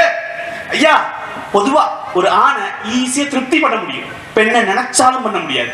பொதுவா ஒரு ஆண் அடம் பிடிக்கிறதுல கொஞ்சம் குறைச்சுக்குவான், வேணாம் பாப்பா அட்ஜஸ்ட் பண்ணி போய்க்கலாம். ஒரு பெண் அடம் பிடிச்சா அது நடந்தே தீரணும் நடுவர்களே, இல்லாட்டி அந்த அடத்தை நிப்பாட்ட முடியாது. ஆமா, ஒரு ஆண் பொறுமையா இருந்துருவான். ஒரு வீட்டுல சண்டை நடக்குன்னு வச்சுக்கோங்க, பெரியாள் வராங்க, ஏய் என்னடா பொறுமையா இரு, பொறுமை நிறுத்தி பேசிக்கிருக்க அப்படின்னா போதும், சரி பாத்துக்கங்க அப்படின்னு போயிடுவாரு. ஆனா ஒரு பெண்ணை பொறுமையா இருந்தா என்ன என்னைய மட்டும் தான் வாயடிப்பீங்களா, ஏன் குழப்பா போச்சு, என்னைய மட்டுமே வாயடிச்சு இப்படி வாழ்க்கையை நாசமாக்கிட்டீங்கன்னு அதுக்கும் 2 வாரத்தை சேர்த்து போட்டு புலம்புவாங்க. சிலம்பண்ணே வந்தார், எங்க அண்ணன் அருமையான அண்ணன் வந்தார். நெருப்புன்னா தொட்டா சுடும், ஆனா ஆம்பளை பிள்ளைங்க தொட்டு தான் பார்ப்பாங்க. ஏன்னு அந்த காலத்துல இருந்து இந்த காலம் வரைக்கும் ஏற்ற எழுதி வச்சதை எப்படி நம்ப முடியும்? நாங்க செஞ்சு பார்த்து தொட்டோம், சுடுதுன்னு நம்பிட்டோம், அதுக்கப்புறம் நாங்க தொடரனே. ஆனா அதையும் நீங்க குறையா பேசுறீங்களே. பெண்கள் கற்பூரம் பத்திக்குவாங்க அப்படின்னு நல்லா கவனிச்சுங்க. ஒரு சின்ன திருத்தம், பெண்கள் கற்பூரம் இல்ல, பெண்கள் பத்த வச்சுட்டு போயிருவாங்க. அதுதான் பெரிய பெரிய பிளஸ் இதுல. ஐயா, ஆஸ்திக்கு ஆண் ஆசைக்கு பெண் அப்படின்னாங்க அந்த காலம். இன்னைக்கு ஆண்னா வாரிசு, பெண்ணா பரிசுன்னு அவ்வளவு அழகா அற்புதமா கொண்டாடிட்டு இருக்கோம். இன்னைக்கு பழமொழிகளும் பொன்மொழிகளும் இந்த பட்டிமன்றத்திலே அப்படியே இந்த பக்கமா அந்த பக்கமா பேசுறாங்கன்னா அருமையா இருக்கு. ஐயா, அண்ணன் சொல்லும் போது தந்தை வழி சமூகமாகத்தான் வந்திருக்குது. அன்னை தாத்தா பாட்டேன்னாங்க, அடுத்தடுத்து அப்படியே தந்தை வழி சமூகமா. அண்ணே ஞாபகம் வச்சுக்கோங்க, தாய் நாடு, தாய் மொழி, தாய் வீடு என்னும் தாயை மையப்படுத்தி தான் என் குடும்பம், உங்க குடும்பம், எல்லா குடும்பமும் தமிழகத்துல இருக்கு. அப்படின்னா தாய் என்பவள், பெண் என்பவள் ரொம்ப முக்கியமானவள் நடுவர்களே. ஐயா, இன்னொரு அழகா சொன்னாரு, அது எனக்கு பேசும்போது ரொம்ப சிரிப்பா இருந்தது. ஆண்கள் எல்லாம் நிறைய சாப்பிடுறாங்களா, பெண்கள் எல்லாம் ரொம்ப கம்மியா சாப்பிடுறாங்களா. அண்ணே, நான் துபாயில வேலை பார்த்தேன். சாப்பாடா பிரச்சனை? ஆமா, நான் துபாயில வேலை பார்த்தேன், 2 வருஷம் வேலை பார்த்தேன். அங்க அந்த பாலைவனத்துல ஒட்டகம் மேய்க்கிறத ஆரம்பிச்சு கார் கிளீன் பண்றதுல இருந்து அத்தனை ஆண்கள் வீட்டுக்கு ஒரு 10,000 ரூபாய் அனுப்பிச்ச மாட்டோமா, ஒருவேளை சோரத்தினாவது என் பிள்ளைக்கு அடுத்த நல்ல ஸ்கூல்ல சேர்த்துற மாட்டோமான்னு கேப்ல போட்டு கஷ்டப்படுறானே, அவன் எங்க போய் சொல்லுவீங்க? ஐயா, பொதுவா அநேக கடவுள்களை யோசிச்சு பாருங்க. அநேக கடவுள்கள், எத்தனையோ கடவுள்கள் இருக்காங்க. உங்க இஷ்ட தெய்வம் யார வேணாலும் யோசிச்சு பாருங்க. பெண் பிள்ளைகளை வளர்ப்பது கவனத்தின் அதிக தேவை இருப்பதனால் கடவுள்கள் அநேகர்களுக்கே பெண் பிள்ளைகள் கிடையாது. ஆஹா, சிவனுக்கு பாருங்க விநாயகர்னு நம்மளுடைய முருகனும் இருக்காரு, அந்த ராமருக்கே பாருங்க அவனும் குசனும் தான் இருந்தாங்க. பெண் பிள்ளைகள் என்பது பரம்பொருள், அவர்களை கவனத்தோடு வளர்க்க வேண்டியும், அதுதான் பரம்பொருளே அவர்களாக பெற்றார்கள். ஐயா, நெல்லை கார்த்திகா அழகா சொன்னாங்க, ஆம் ஓம் ஆம் ஓம். இப்படி எல்லாம் கேட்டா வாழ்க்கையில உம்முன்னு இருக்கணும். ஐயா, கார்ல போன புருஷன் நல்லா நல்லா இருக்குது, நீ பேசுங்க. கார்ல போன புருஷன் ட்ரெயின்ல போவாரா, ட்ரெயின்ல போன புருஷன் பிளைட்ல போவாரா, பிளைட்ல போன புருஷன் அப்படியே ஸ்பேஸ்க்கு போயிடுவாரா, இஎம்ஐ கட்ட லோன் வாங்க பேங்க்குக்கு லோன்னு தான் போவார். ஐயா, சமீபத்துல செய்தி, நல்ல செய்தி இல்ல, கெட்ட செய்தி. சமீபத்துல படிச்சு மனசு வருத்தப்பட்ட செய்தி. ஏத்த வீட்டுல ஒரு சின்ன பிள்ளை கத்தி கதறி கூப்பாடு போட்டுட்டு, சின்ன பிள்ளைங்கன்னா அதான் பண்ணுங்க, பிறந்த பிள்ளை. அந்த பிள்ளைய அந்த சத்தம் கேட்டு கேட்டு டென்ஷன் ஆகி ஏத்த வீட்டு அம்மா என்ன பண்ணிடுச்சு, நல்லா அடின்னு அடிச்சு அந்த பிள்ளைக்கு ஒரு உயிர் போற நிலைமைக்கு கொண்டு போய் சாக்குல கட்டி போட்டு அவங்க இப்ப போலீஸ் அரெஸ்ட் பண்ணிருக்காங்க நடுவர்களே. பெண் என்பவள் பொறுமை தானே, பூமாதேவி தானே, பொறுமை இங்க எங்க போனது? கத்துக் கொடுக்க வேண்டிய இடத்துல நீங்க தான் இருக்கீங்க, சமூகத்தை வழிநடத்த வேண்டிய இடத்துல பெண்கள் தான் இருக்கீங்க. போது நீங்க தப்பு செஞ்சா அப்ப நாங்க எப்படி போவோம்? உங்களை ஃபாலோ பண்றவங்க தானே நாங்க. ஐயா, விளையாட்டு பல்லாங்குழி விளையாடுறாங்களா, நொண்டி விளையாடுறாங்களா, ஆனா ஆம்பளை பிள்ளைங்க வாழ்க்கையில விளையாடுறத மட்டும் ஒத்துக்க மாட்டேங்கிறாங்க. அது எப்படி மட்டும் சாத்தியம்? ஐயா, இன்னைக்கு காலகட்டத்துல சர்வே படி எடுத்து பாக்குறேன், சிங்கிள் மதர் ஒரு காலத்துல அதிகமா இருந்தாங்க. அதாவது ஆண்கள் விட்டு போன குழந்தைகளோடு இருக்கிற அம்மாக்கள் பேர் சிங்கிள் மதர். ஆனா இன்னைக்கு சர்வே படி சிங்கிள் ஃபாதர் அதிகமாயிட்டாங்க நடுவர்களே. குழந்தைகளோடு தவிக்கிற அப்பாக்கள் அதிகமாகி விட்டார்கள். அந்த காலத்துல டைவர்ஸ்க்கு ஆம்பளை வேகமா போவான், இந்த காலத்துல டைவர்ஸ்க்கு பெண்கள் தான் வேகமா போறாங்க நடுவர்களே. அப்படித்தான் இருக்கு. ஐயா, நேத்து செய்தி, நேத்து பேப்பர் எடுத்து பாருங்க, 3 மாசத்துல என் புருஷன் சரியில்லை, ஏமா சரியில்லை, டைவர்ஸ்க்கு வந்திருக்கேன்னு கேட்டா அவன் என்ன எப்ப பார்த்தாலும் அவங்க அம்மா அப்பாவோட பேசிக்கிட்டு இருக்கேன், எங்க அம்மா அப்பாவோட பேசிக்கிட்டு இருக்கேன், என் கூட பேசல. ஏமா குடும்பம்னு ஆயிப்போச்சு, உங்க அப்பா அம்மாவும் அவங்க அப்பா அம்மா தான், அவங்க அப்பா அம்மாவும் உங்க அப்பா அம்மா தான். இல்ல எனக்குன்னு ஸ்பேஸ் வேணும், எனக்குன்னு தனி ரூம் வேணும், எனக்குன்னு டெய்லி 100 ரூபாய் வேணும், 1000 ரூபாய் வேணும். நடுவர்களே, இப்போ ஒரு வீடியோ கூட வைரலா இருக்கு. பெங்களூர்ல ஒரு நீதிபதி அந்த கேஸ பார்த்து டென்ஷன் ஆயிட்டாங்க. ஒரு பெண் நீதிபதி என்னன்னா டைவர்ஸ் கேட்ட ஒரு பெண்ணு, அதுக்கு டைவர்ஸ்க்கு அது என்ன வாங்குவாங்க, அசைலம்னு சொல்லுவாங்க. அதாவது பெண் ஆண் கிட்ட இருந்து வாங்கணும் ஜீவனாம்சம். அந்த ஜீவனாம்சமா என்ன கேட்டிருக்காங்கன்னா மாசம் 6.5 லட்சம் ரூபாய் வேணும். 6.5 லட்சம் மாசம்? ஆமா. இது எதுக்குன்னா தன் பிள்ளை செலவுக்கு இல்ல, அந்த அம்மா செலவுக்கு மட்டும் புருஷன் கிட்ட இருந்தா 6.5 லட்சம் ரூபாய் வேணுமா. இத படிச்ச நீதிபதி டென்ஷன் ஆகி போச்சு. யாராவது உலகத்துல எப்படி கேட்பாங்களா? அந்த பிள்ளைக்கு ஏதாவது சொல்லுங்க, நான் செய்ய சொல்றேன். ஆனா இந்த அம்மாக்கு வேணும்னா அந்த அம்மா போய் சம்பாரிச்சு சொல்லுங்க. நாமளுக்கு வேணும் அவங்க இலக்காரமானு நீதிபதி கேட்டிருக்காங்க. நடுவர்களே, இன்றைய பெண் சமுதாயம் எதை நோக்கி போய் கொண்டிருக்கிறதுன்னு பாருங்க. அவர்களைத்தான் திருத்த வேண்டும். ஆமா ஐயா, படி படி படின்னு 5 படி வேற சொன்னாங்க. வாசப்படி, தள்ளுபடி. இந்த தள்ளுபடியை எவன் கண்டுபிடிச்சா தெரியல. கரெக்டா ஆடி மாசம் வந்துருது. வாங்க தெரியாதவனுக்கு கூட வாங்க வச்சிடறாங்க. பர்ஸ் வீங்கி இந்த பர்ஸ் சுருங்க வச்சிடறாங்க. அது வேற விஷயம். தள்ளுபடி, மறுபடி. ஒரு விஷயம் சம்மு தெரியலன்னா மறுபடி ஒரு விஷயம் தப்பாய் போச்சுன்னா இந்த ஆம்பளை சிக்கிட்டான்னு வச்சுக்கோங்க, 8 வருஷம் கூட ஆனாலும் பரவாயில்ல, அதை மறக்காம மறுபடி ஆமா அன்னைக்கு எங்க அம்மாவை எப்படி சொன்னீங்கல்ல, அன்னைக்கு எங்க அப்பாவை எப்படி சொன்னீங்கன்னு மறக்காம குக்கி போட்டு இழுக்கிறதா இந்த மறுபடி. ஐயா படி எப்ப பார்த்தாலும் படிச்சுக்கிட்டே இருக்கணுமா? இல்ல ஆம்பளை என்ன படிக்கவே இல்லையா? சர்வே சொல்லவா? 2000ல இருந்து இப்ப வரைக்கும் நான் சொல்றேன், 2000ல இருந்து இப்ப வரைக்கும் +2 10th ரிசல்ட்ல ஃபர்ஸ்ட் மார்க் வாங்குற பொம்பளை பிள்ளைங்க பேட்டி எல்லாம் ஆயிடுங்க. பேட்டியில ஒவ்வொன்றும் டாக்டராவே இன்ஜினியராவே வக்கீலாவே சொல்லுச்சு. ஆனா இன்னைக்கு அந்த லிஸ்ட்ல ரேங்க் படி அதிகமாக சர்வைவல் ஆஃப் தி ஃபிட்டஸ்ட்ல போய் நின்றுக்குது ஆண் பிள்ளைகள். ஐயா, உங்களுக்கு கனவு காண தெரிந்தது, ஆனால் உங்களுக்கு பின்னால் ஓடியும் கூட அந்த கனவை துரத்தி பிடிக்க ஆண்களால் மட்டுமே தான் முடிந்தது. ஐயா பட்டம், நாங்க பட்டமா இருக்கணும் எங்க ஆண்கள் கையில, அதுவும் ஹஸ்பண்ட் கையில பட்டமா இருக்கணும். இவங்களை புடிச்சு அந்த நைலான் கயிறு எங்க ரேகையெல்லாம் அழிச்சு போச்சு. அவங்களுக்கு இன்னும் தெரியல ஐயா. அவங்க போற பக்கத்தை விட்டு இழுக்க எங்க கை வலிச்சு போச்சு, டக்குவார் வந்து போகுது. ஐயா, பெண் எப்பொழுதும் அரியணையை காலி செய்ய சொல்வார். கேட்டுக்கங்க, பெண் எப்பொழுதும் அரியணையை காலி செய்ய சொல்வார். ஆனா உன் பக்கத்துல சேர போடு, நான் உட்கார்ந்துக்கிறேன், உனக்கும் சேர்த்து உட்கார்ந்துக்கிறேன்னு அந்த அரவணைப்பை கொடுப்பவன் ஆண். நடுவர்களே, பெண் அழுகைக்கு முன்னாடி ஆண் ஒரு மிகப்பெரிய கோலை, முரடனா இருக்கவே முடியாது. ஒரு பெண்ணுக்கு தெரியும் தான் அப்பா கிட்ட எப்படி எவ்வளவு சாமர்த்தியமா வாங்க முடியும். அம்மா கிட்ட அடம் முடிச்சுக்கிட்டே இருக்கும் அந்த பொம்பளை பிள்ளை. இது தேராது போல, எங்க அம்மா கல்லு மாதிரி இருக்கு, கிடையாது. அப்பா கிட்ட எப்படி விட்ட போட்டு வாங்க முடியுமோ அப்படி போட்டு வாங்கிடுவேன்னு அழகா காரியத்தை சாதிச்சுக்கிறோங்க. ஆண் அவ்வளவு இறக்கமானவங்க. நடுவர்களே, ஒரு ஆண் எவ்வளவு பலமானவனோ அவ்வளவு பலவீனமானவன். அவனோட துயரத்தை உங்களால என்னைக்குமே கற்பனை செஞ்சு கூட பார்க்க முடியாது.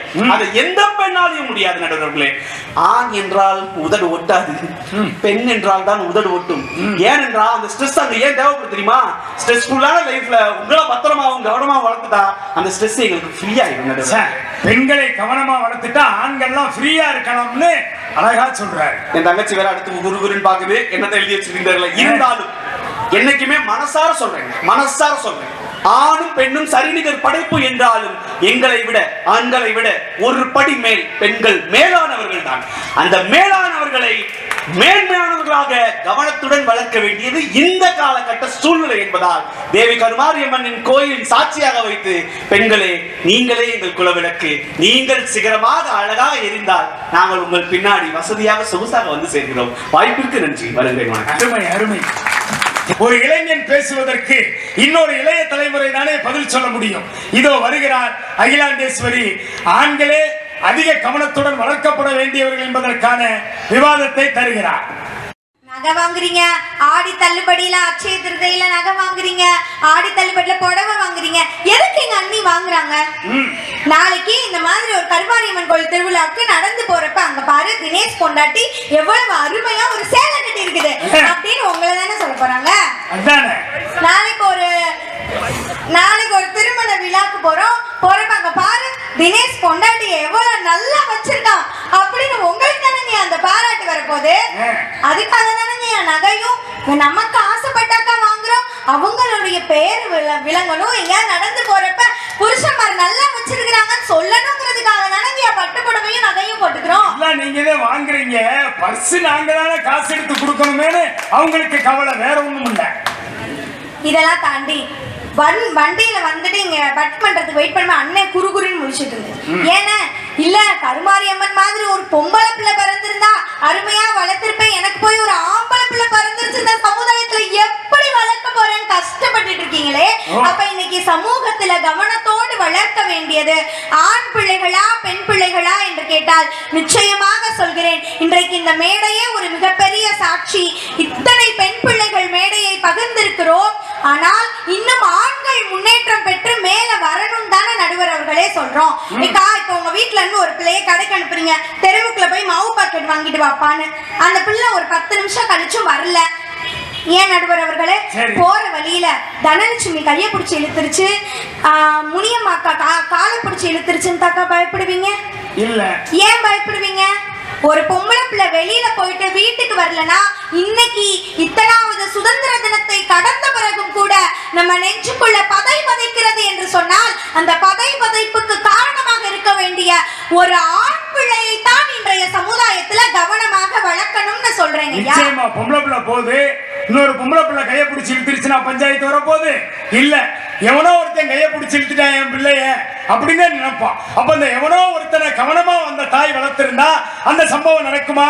ஆம்பளை பிள்ளையத்தான் கவனமா வளர்க்கணும்னு சொல்றாங்க. நீங்க 6 இலக்கத்துல வந்து சம்பளம் கேக்குறீங்க, ஐடில மாப்பிள்ளை வேலை பார்க்கணும்னு நினைக்கிறீங்க. நீங்க எல்லாரும் இலவசமா வந்து கல்யாணம் பண்ணிட்டு போறீங்களா? பொண்ணுக்கு 100 பவுன்ல நகை போடுங்க, ஒரு ராயல் என்ஃபீல்டு பைக் வாங்கி கொடுங்க, இப்படி எல்லாம் யாருமே கேட்கறது இல்லையா நடுவர் அவர்களே? ஆக மொத்தத்துல 1 லட்சம் ரூபாய் வரதட்சணை கொடுத்து வாஷிங் மிஷின் எல்லாத்தையும் வாங்கி கொடுத்து அந்த மாப்பிள்ளைய விலைக்கு வாங்கியிருக்கோம். இப்ப நான் 50,000 ரூபாய்க்கு ஒரு பைக் வாங்குறேன், அந்த பைக்கை நான் உதைக்கிறேன்னா அந்த பைக் ஓடணுமா ஓடக்கூடாதாக்கா? ஓடணுமா ஓடக்கூடாதா நடுவர் அவர்களே? இல்ல, பைக்கை உதைச்சா ஓடணும். வாஷிங் மிஷினை ஆன் பண்றேன், அது துணியை துவைக்கணுமா துவைக்க கூடாதா? அது துணியை துவைச்சா தானமா வாஷிங் மிஷின். நாங்க என்ன நினைக்கிறோம், வாஷிங் மிஷின் துவைக்கிறத விட வாசலுக்கு வாழ வந்தவள் துவைக்கணுமே நினைக்கிறோம். சரி, மிக்ஸில ஒரு ஜூஸ் போடுறேன், அதுவும் யாருக்காக போடுறோம்? வீட்ல இருக்கிற ஆண்களுக்காக போடுறோம். அந்த மிக்ஸி அரைக்கணுமா அரைக்க கூடாதா? 2000 ரூபாய்க்கு வாங்கின மிக்ஸி 30,000 ரூபாய்க்கு வாங்கின வாஷிங் மிஷினே வேலை பார்க்கணும்னா 1.5 லட்சம் ரூபாய் 100 பவுன் நகை பட்டு புடவை இதெல்லாம் கொடுத்து வாங்கின கணவன்மார்கள் இன்னைக்கு வீட்ல வேலை பார்க்கணும் நடுவர் அவர்களே. வீட்ல அதுவும் வந்து பொண்ணு பார்க்க வரும்போது இப்பெல்லாம் ஒரு டைட்டில் கார்டு போட்டுறாங்க, என் பையன் சாப்பிட்ட தட்ட கூட நகர்த்த மாட்டான் அப்படின்னு சொல்லி. இன்னைக்கு சமுதாயம் முன்னேறிடுச்சு, பெண்கள் முன்னேறிடுச்சுன்னு பேசுகின்ற இதே சமூகத்துல பெண்கள் எல்லாரும் வேலைக்கு போறோம். இன்றைக்கு நிதிகளை ஆண்களுக்கு சரிசமமாக பெண்களும் பகிர்ந்து கொள்கிறோம் என்று சொன்னால், அப்ப வீட்டு வேலையையும் நீங்க பகிர்ந்து கொள்றதுக்கு ஒரு ஆண் பிள்ளைக்கு மனைவி வீட்டு வேலையில உதவி செய்யணும்னு சொல்லி கொடுத்து கவனத்தோட வளர்க்க வேண்டியது பெண் பிள்ளையா ஆண் பிள்ளையா நடுவர் அவர்களே? நல்ல கேள்வி. அக்கா சொன்னாங்க, அதாவது வந்து அந்த பிள்ளை கேக்குது, நீ சொத்து பத்திரத்தை கொடுத்துட்டு போயிருவியா, ஆனா என்னை மட்டும் கொடுத்துட்டு போற அப்படின்னு அந்த பிள்ளை எவ்வளவு வலியோடு கேட்டதோ அந்த வலிக்கு மேலாக ஒரு வேலைக்கு செல்கின்ற ஒவ்வொரு பெண்ணுக்கும் நெஞ்சில் அந்த வலி இருக்கும் நடுவர் அவர்களே. தான் பெத்த பிள்ளைய விட்டுட்டு அந்த பிள்ளையினுடைய முன்னேற்றத்திற்காக தானே வேலைக்கு போறாங்க. அப்படிப்பட்ட பெண்கள் வாழ்கின்ற இந்த சமூகத்துல எல்லாரும் முன்னாடி வந்துட்டாங்க. இன்னைக்கு இதே மதுரையில இந்த அழகா இங்க வச்சிருக்கிறாங்க மீனாட்சி திருக்கல்யாணம் காட்சி. ஒரு எல்லாரும் இன்னைக்கு நிகழ்கால சமுதாயத்தை பேசுறதுனால வரலாறுல இருந்து ஒரு 2-3 செய்திகளை மட்டும் பார்த்துருவோம் நடுவர் அவர்களை. நானும் சின்ன பிள்ளை பிறந்ததுல இருந்து வைகை ஆத்துக்கு போறேன் நடுவர் அவர்களே. எதுக்கு? மீனாட்சி அம்மா கல்யாணத்துக்கு. மீனாட்சி அம்மா கல்யாணத்துக்கு அண்ணனான அழகர் சரியான நேரத்துக்கு வருவாருன்னு சொல்லி அந்த அம்மாவும் வருஷம் வெயிட் பண்ணுது நடுவர் அவர்களே. ஆட்டோ பாட்டோ கொண்டாட்டம் எல்லாம் முடிச்சுட்டு வருஷம் இத்தனை வருஷமா இன்னும் கல்யாணத்துக்கு லேட்டான நடுவர் அவர்களே. ஒரு கடவுளா இருக்கிற அண்ணனே வராருன்னா இன்னைக்கு சொந்த பந்தத்தை மதிக்கிறத ஒரு பெண் தான் 2 வீட்டுக்கும் நடுவுல இருந்து அந்த சிக்கல்களுக்கு ஆளாகிறா. இதுல ஆண் கொடுமை, மருமகன் கொடுமை எல்லாம் பண்றோமா? மருமகே நல்ல சட்டை போட்டு போனா உங்க பாரு சூப்பர் ஸ்டார் ரஜினிகாந்த் மாதிரி உன் மருமக இருக்காரே அப்படின்னு உங்க மாமியார் ஆசைப்பட்ட தினேஷ் என்ன சொல்லியிருந்தா, அந்த அன்பை புரிந்து கொள்கின்ற தன்மை இல்லாத ஆண் பிள்ளைகளுக்கு தானே நடுவர் அவர்களே அன்பை புரிய வைக்கிற நிலைமையில இருக்கிறோம். அதாவது இந்த ஊர்ல வீணா போனவன் வெட்டியா போனவன் இதுவெல்லாம் சரி பண்றதுக்கு சரியாக ஒரு வார்த்தை கண்டுபிடிச்சு வச்சிருக்கிறாங்க. அதுக்கு பேர் தான் காய்கட்டு. அவங்க யாரும் உருப்படலைன்னா 25 வருஷமா அவங்க அம்மாவால சரி பண்ண முடியலன்னா அடுத்த வீட்டுல இருந்து ஒரு பிள்ளைய பிடிச்சு இந்த ஒரு காமெடியில அந்த மொட்டை தலையோட கையை மாத்தி விட்டுட்டு போவாங்கல்ல, அந்த மாதிரி அவங்க கையில இருந்து நம்ம கையில மாத்தி விட்டுட்டு போறதுக்கு பேர் தான் கல்யாணம். அப்படிப்பட்ட கல்யாணத்துல சரியானட அப்படின்னு மாலையை கழுத்துல போட்டு இழுத்துட்டு போற நடுவர்களே, இதான் ஒரு பெரிய தப்பா அக்கா வந்து சொல்லிட்டு இருக்காங்க. இனிமேலாச்சும் நீ சரியா பொறுப்பா நேர் வழியில நடக்கணும்பான்னு சொல்றதுல என்ன தப்பு இருக்கு? இன்னைக்கு இந்த உலகமே வியக்கக்கூடிய ஒரு செய்தி, விண்வெளியில போய் இத்துணை நாட்கள் சுனிதா வில்லியம்ஸ் இருந்துட்டு கீழே வந்திருக்காங்கன்னா இந்த மதிப்பை தனி ஒரு பெண்ணாக விண்வெளியில இருந்திருக்கிறாங்கன்னா, அப்படிப்பட்ட இன்றைக்கு எல்லா விதமான துறைகளிலும் பெண்கள் முன்னேற்றம் கண்டுகொண்டே வருகிறார்கள். அன்னைக்குல இருந்து இன்னைக்கு வரைக்கும் பெண்களுடைய தேர்ச்சி விகிதம் தான் அதிகம். நடுவர் அவர்களே, அதாவது ஒரு கடைக்கு போவோம், அந்த கடையில அப்பா கூட்டிட்டு போயிருந்தாருன்னா தீபாவளிக்கு அப்பாட்ட 3000 ரூபாய் தான் இருக்கும். ஆனா எல்லாருக்கும் சட்டை எடுக்கணும். அதனால பா இது வேணாம்ப்பா, அது போதும்பா, எனக்கு 500 ரூபாய்க்கு ட்ரெஸ் போதும்பான்னு வாங்கிட்டு வீட்டுக்கு வந்துருவோம். ஆனா இந்த அண்ணக்காரங்க எல்லாம் இருப்பாங்கல்ல, என்ன பண்ணுவாங்க, பா 1000 ரூபாய்க்கு எனக்கு அந்த பட்டாசு வாங்கி தந்தே ஆகணும், இந்த சரவெடியை வச்சே ஆகணும்னு அந்த வெடியை காசை கரியாக ஆக்குகின்ற ஆண் பிள்ளைகளுக்கு தான் வீட்டினுடைய நிதி நிலைமையை சொல்லிக் கொடுக்க வேண்டிய பொறுப்புல இருக்கிறோம் நடுவர்களே. வீட்டுல எவ்வளவு வரவு எவ்வளவு செலவாகுதுன்னு தெரிஞ்சு செய்வாங்க. அதாவது கனவுகளுக்கு பின்னாடி ஆண்கள் இருக்காங்களா அப்படிலாம் சொல்றாங்க. ஒரு ஊர்ல ஒரு பையன் இருக்கிறான், அவ்வளவு முயற்சிகள் பண்றான், பள்ளிக்கு அனுப்புறான். ஆனா பள்ளிக்கூடத்துல சரியா படிக்கல. ஒரு நாள் அவங்க அம்மாவை கூப்பிட்டு அந்த பையனை அனுப்பிச்சு விட்டுறாங்க அந்த அம்மாவோட. உடனே அந்த அம்மா சொல்றாங்க, எப்பா தம்பி, நீ ரொம்ப அறிவு மிக்கவனா இருக்கியா, அதனால நீ இனிமே ஸ்கூலுக்குலாம் போவேனா, வீட்லயே அம்மாவே உனக்கு படிப்பு சொல்லித்தரேன் அப்படின்னு சொல்றாங்க. நடுவர்களே, இன்னைக்கு யோசிச்சு பாருங்க, இந்த லைட் ரெண்டும் இல்லைன்னா நம்ம 2 பேரோட முகமும் இங்க இருக்கிற அந்த கூட்டத்துக்கு தெரியுமா? தெரியாது. ஏங்கா தெரியுமாக்கா? தெரியாது. அந்த பல்லு பட்டுனாக்கா தெரியும். இதுதாங்கம்மா, பெண்கள் முன்ன ஒண்ணு பேசுவாங்க, பின்ன ஒண்ணு பேசுவாங்கன்னு. பத்தே பௌர்ணமின்னு பழிச்சுன்னு சொல்லிட்டு இப்ப லைட் இருந்தாத்தான் உங்க முகம் தெரியும்னா அப்ப பௌர்ணமி இல்ல. ஐயா, உங்க மனம் பௌர்ணமி மாதிரி பிரகாசிச்சுக்கிட்டே இருக்குன்னு சொன்னீங்க. இந்த லைட் மட்டும் இல்லைன்னா நம்ம 2 பேர் முகமுமே இந்த கூட்டத்துல இருக்க யாருக்குமே தெரியாதுங்கய்யா. அப்போ இந்த லைட் முதற்கொண்டு மின்சாரம் உட்பட அத்துணை கண்டுபிடிப்புகளை கண்டுபிடிச்சவர் ஒரு ஆண் தான்.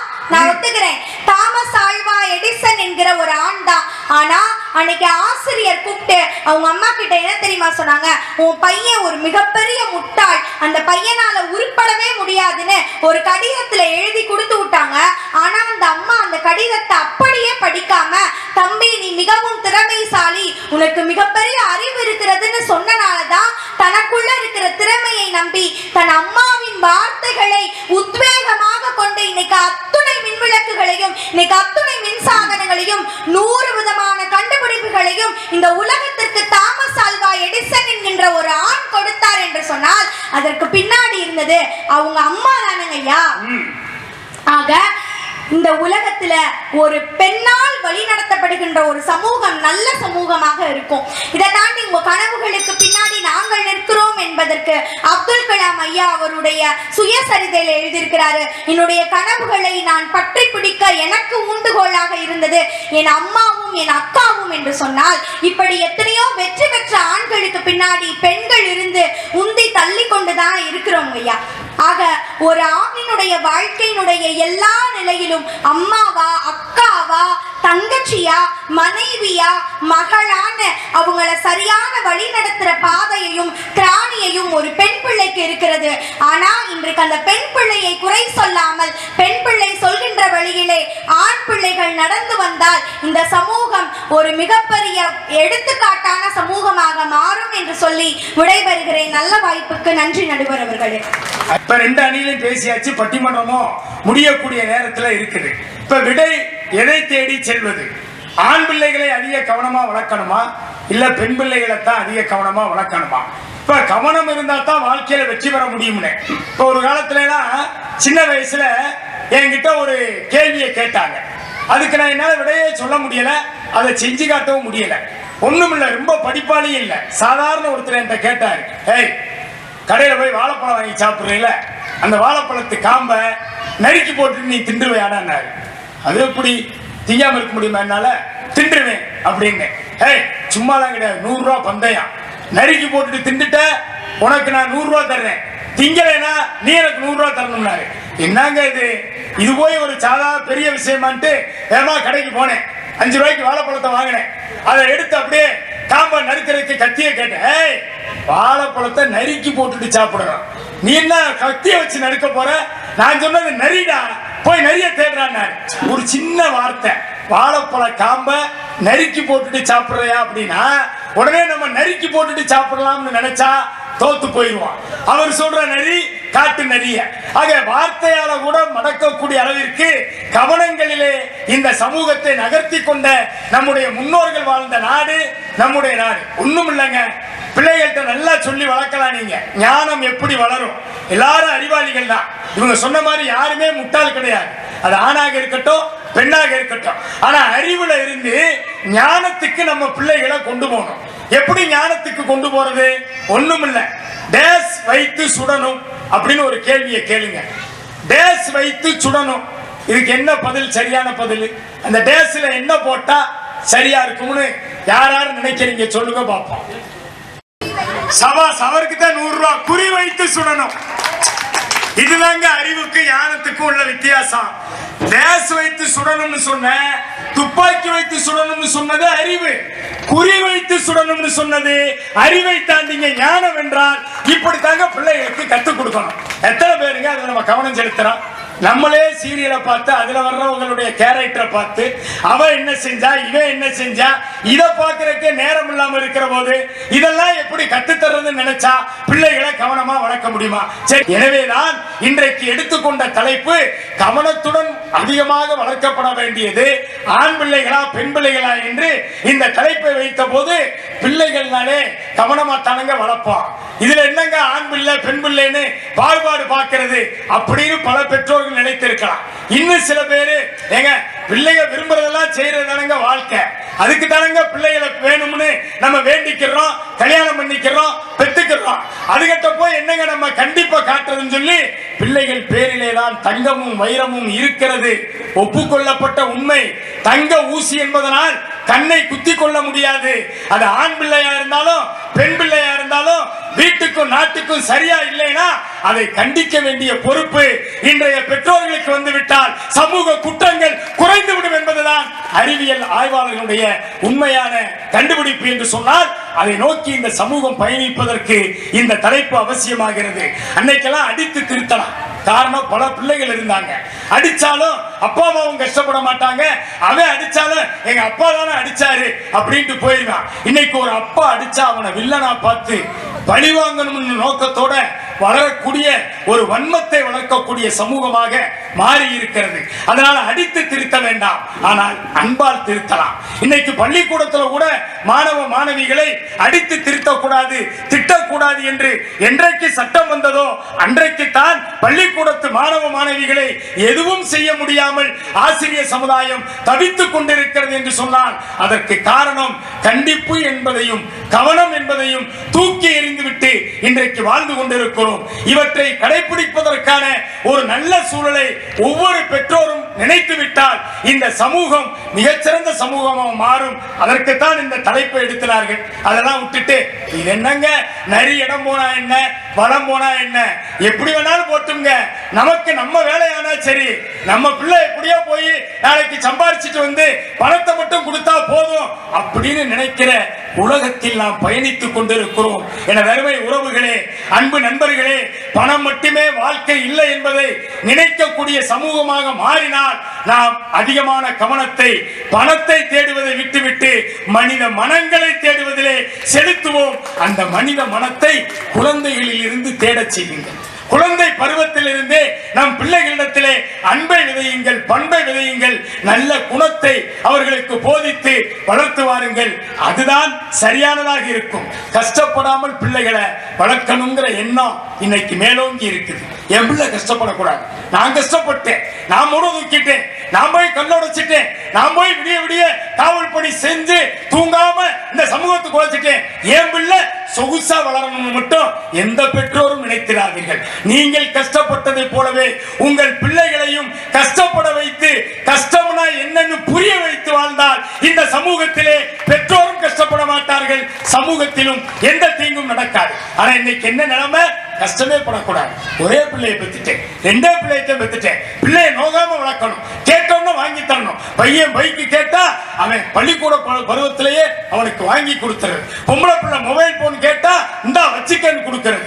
கேட்பதை எதை கேட்டாலும் அன்போடு இது வேண்டாம், எப்பொழுது உனக்கு தேவையோ அப்போது நாங்களே வாங்கி தருகிறோம் என்று கவனத்தோடு வளர்க்க தொடங்கினால் ஆணானாலும் பெண்ணானாலும் அன்பில் அன்பின் பிடியிலே உங்களை அரவணைத்து வாழக்கூடிய ஒரு அற்புத சக்தியாக இந்த மண்ணிலே வளர்க்கப்படுவார்கள். அந்த காலத்தை நோக்கி நாம் பயணிக்க வேண்டும் என்பதற்காகத்தான் இந்த தலைப்பு. பொதுவாக ஒரு வீட்டில் எப்படி வளர்க்கணும், கவனமா எப்படி இருக்கணும்ங்கிறத ஒரு சாதாரண வாட்ஸ்அப்ல பார்த்தேன். இன்னைக்கு கவனம் எதுல இருக்குது? நம்முடைய கைபேசியில் இருக்குது. கவனம் எதுல இருக்கணுமோ அதுல இல்ல. ஒரு விழிப்புணர்விற்காக ஒரு செய்தியை காட்சியாக பதிவிட்டிருந்தார்கள். நீங்களும் பார்த்திருக்கலாம். அம்மா பையன் ஒரே சோபால உட்கார்ந்து 2 பேரும் விலை உயர்ந்த செல்போனை கையில வச்சுக்கிட்டு அம்மா அவங்களுக்கு பிடிச்ச சீரியலை பூரா பார்த்துக்கிட்டு இருப்பாங்க. பையன் அவனுக்கு பிடிச்ச கேம பூரா பார்த்துக்கிட்டு இருப்பான். 2 பேரும் பார்த்துக்கிட்டு இருக்கிறப்ப அந்த அம்மாவுக்கோ திடீரென்று ஒரு மாரடைப்பு வரக்கூடிய சூழல் உருவாகும். மாரடைப்பு வருகிற போது ஒரு மனிதனால் பேச முடியாது. மூச்சு திணறல் என்பதுதான் மாரடைப்பு. அப்ப பேச முடியாது, கூப்பிட முடியாது, பக்கத்துல இருக்கிற ஆள்கிட்ட கூட ஐயோ நெஞ்சு வலிக்குதுன்னு சொல்ல முடியாது. அந்த அம்மாக்கு மாரடைப்பு நெஞ்சை அடைக்கிறது. இதை மகன்கிட்ட சொல்லணும், பேச்சு வரல. செல்போன் பார்த்துக்கிட்டு இருக்கான் பையன். கையை தட்டுது, இந்த அம்மா கையை அவன் தட்டி விடுறான். தொடையை தட்டுது, கையை எடுத்து விடுறான். முதுக தட்டுது, முதுகுல இருந்து கையை எடுத்து விடுறான். தட்ட தட்ட கையை எடுத்து விட்டுட்டு செல்போனை நோண்டுவதிலே கவனத்தோடு இருக்கிறான். இந்த அம்மா துடி துடித்து அவனை கூப்பிட்டும் அவனிடத்தில் இதை கவனிக்கிற தன்மை இல்லாத காரணத்தால் கடைசியிலே மாரடைப்பில் மடிந்து போகிறான் அந்த தாய். உள்ளே இருந்தவனுடைய தங்கை வந்து பார்த்துவிட்டு, அட பாவி, அம்மாவை மாரடைப்பு ஒரு நேரம் கொடுக்க வேண்டிய மாத்திரையை கொடுக்க கவனிக்காம செல்போனை பார்த்து பெத்த தாயை கொண்டுட்டேன்னு சொல்லி அவன் தங்கச்சி அவனை அடிக்கிறது போல ஒரு காட்சி வாட்ஸ்அப்ல வரும். இது எந்த வீட்லயும் நடக்கல. அதை ஏன் ஒரு காட்சி படம் எடுத்து யூடியூப்ல போட்டாங்கன்னா, இப்படி தாங்க கவனத்தை எதுல செலுத்தணுமோ அதுல செலுத்தாம நம்மளை போட்டு உள்ள இழுத்து நம்ம சக்திய, நம்ம புத்திய, நம்ம நேரத்தை எல்லாத்தையும் உள்வாங்கக்கூடிய இந்த கருவியை பயன்படுத்துவதற்கு மட்டும் பயன்படுத்திவிட்டு மற்ற நேரத்திலே அதை தூர வைத்து விட்டால் உங்களுடைய வாழ்க்கை பொன்னான வாழ்க்கையாக மாறும் என்பதற்கான ஒரு கண்ணான விழிப்புணர்வு அந்த செய்திங்க. இன்னைக்கு அப்படித்தான் உலகம் போய்கிட்டு இருக்குது. இவர் வீட்டுல அப்பா இருக்கிற பையன் அப்பாட்ட, அப்பா வாசல்ல எட்டி பாருங்க, என்னடான்னு கேட்கிறாரு. குப்பைக்காரர் வந்திருக்காரு அப்படின்னு அவன் சொல்லுவான். அப்ப அப்பா சொல்லுவாரு, டேய் அவர் இல்லடா குப்பைக்காரரு, நம்மெல்லாம் போடுற குப்பையெல்லாம் சுத்தம் செய்யக்கூடிய சுத்தக்காரர் அவர். இதாங்க கவனமா வளர்க்கிறது. எதை எப்படி சொல்லி தரணுமோ அதை சொல்லி தந்தா அந்த பிள்ளைகளுக்கு நேர்மறை எண்ணம் வரும். யாரையும் எதிர்மறையோடு பார்க்கக்கூடிய எண்ணம் வராது. அந்த எண்ணத்தை விதைக்கக்கூடிய பொறுப்பு இன்றைய பெற்றோர்களிடத்தில் இருக்கிற காரணத்தினால்தான் ஆண் பிள்ளைகளை அதிக கவனமாக வளர்க்க வேண்டுமா, பெண் பிள்ளைகளை அதிக கவனமாக வளர்க்க வேண்டுமா? இப்ப பையனுக்கு தான் இப்படி நல்லதை சொல்லி தரணுமா? இல்ல, பொம்பளை பிள்ளைகளுக்கும் சொல்லி தரணும். அப்ப இந்த ஆசை பிள்ளைகளிடத்தில் இன்று வந்தது என்று இவர்கள் பேசுகிற போது சொன்னார்களே, ஐடி மாப்பிள வேணும், ₹1,00,000 சம்பளம் வேணும், சொந்த வீடு வேணும், காரு வேணும்னு பொம்பளை பிள்ளைன்னு கேட்குதுன்னு பொம்பளை பிள்ளைய கேட்கல. அந்த பிள்ளைகளை அந்த ஆசைக்கு தூண்டி வளர்த்தது பெற்றோர்கள் என்பதை மறந்து விடாதீர்கள். அந்த பெற்றோர்கள் மாறணும். அன்னைக்கு பெற்றோர்கள் அப்படி இருந்தாங்களா?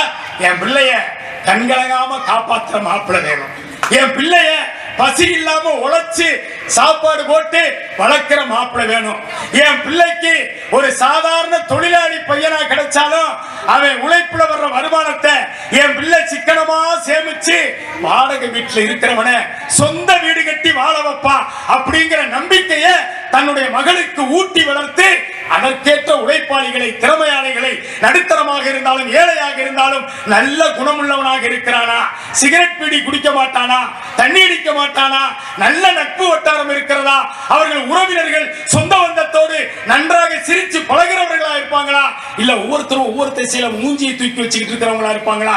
இதைத்தான் பார்த்தாங்க. அன்னைக்கு வாழ்க்கை வசந்தமானது.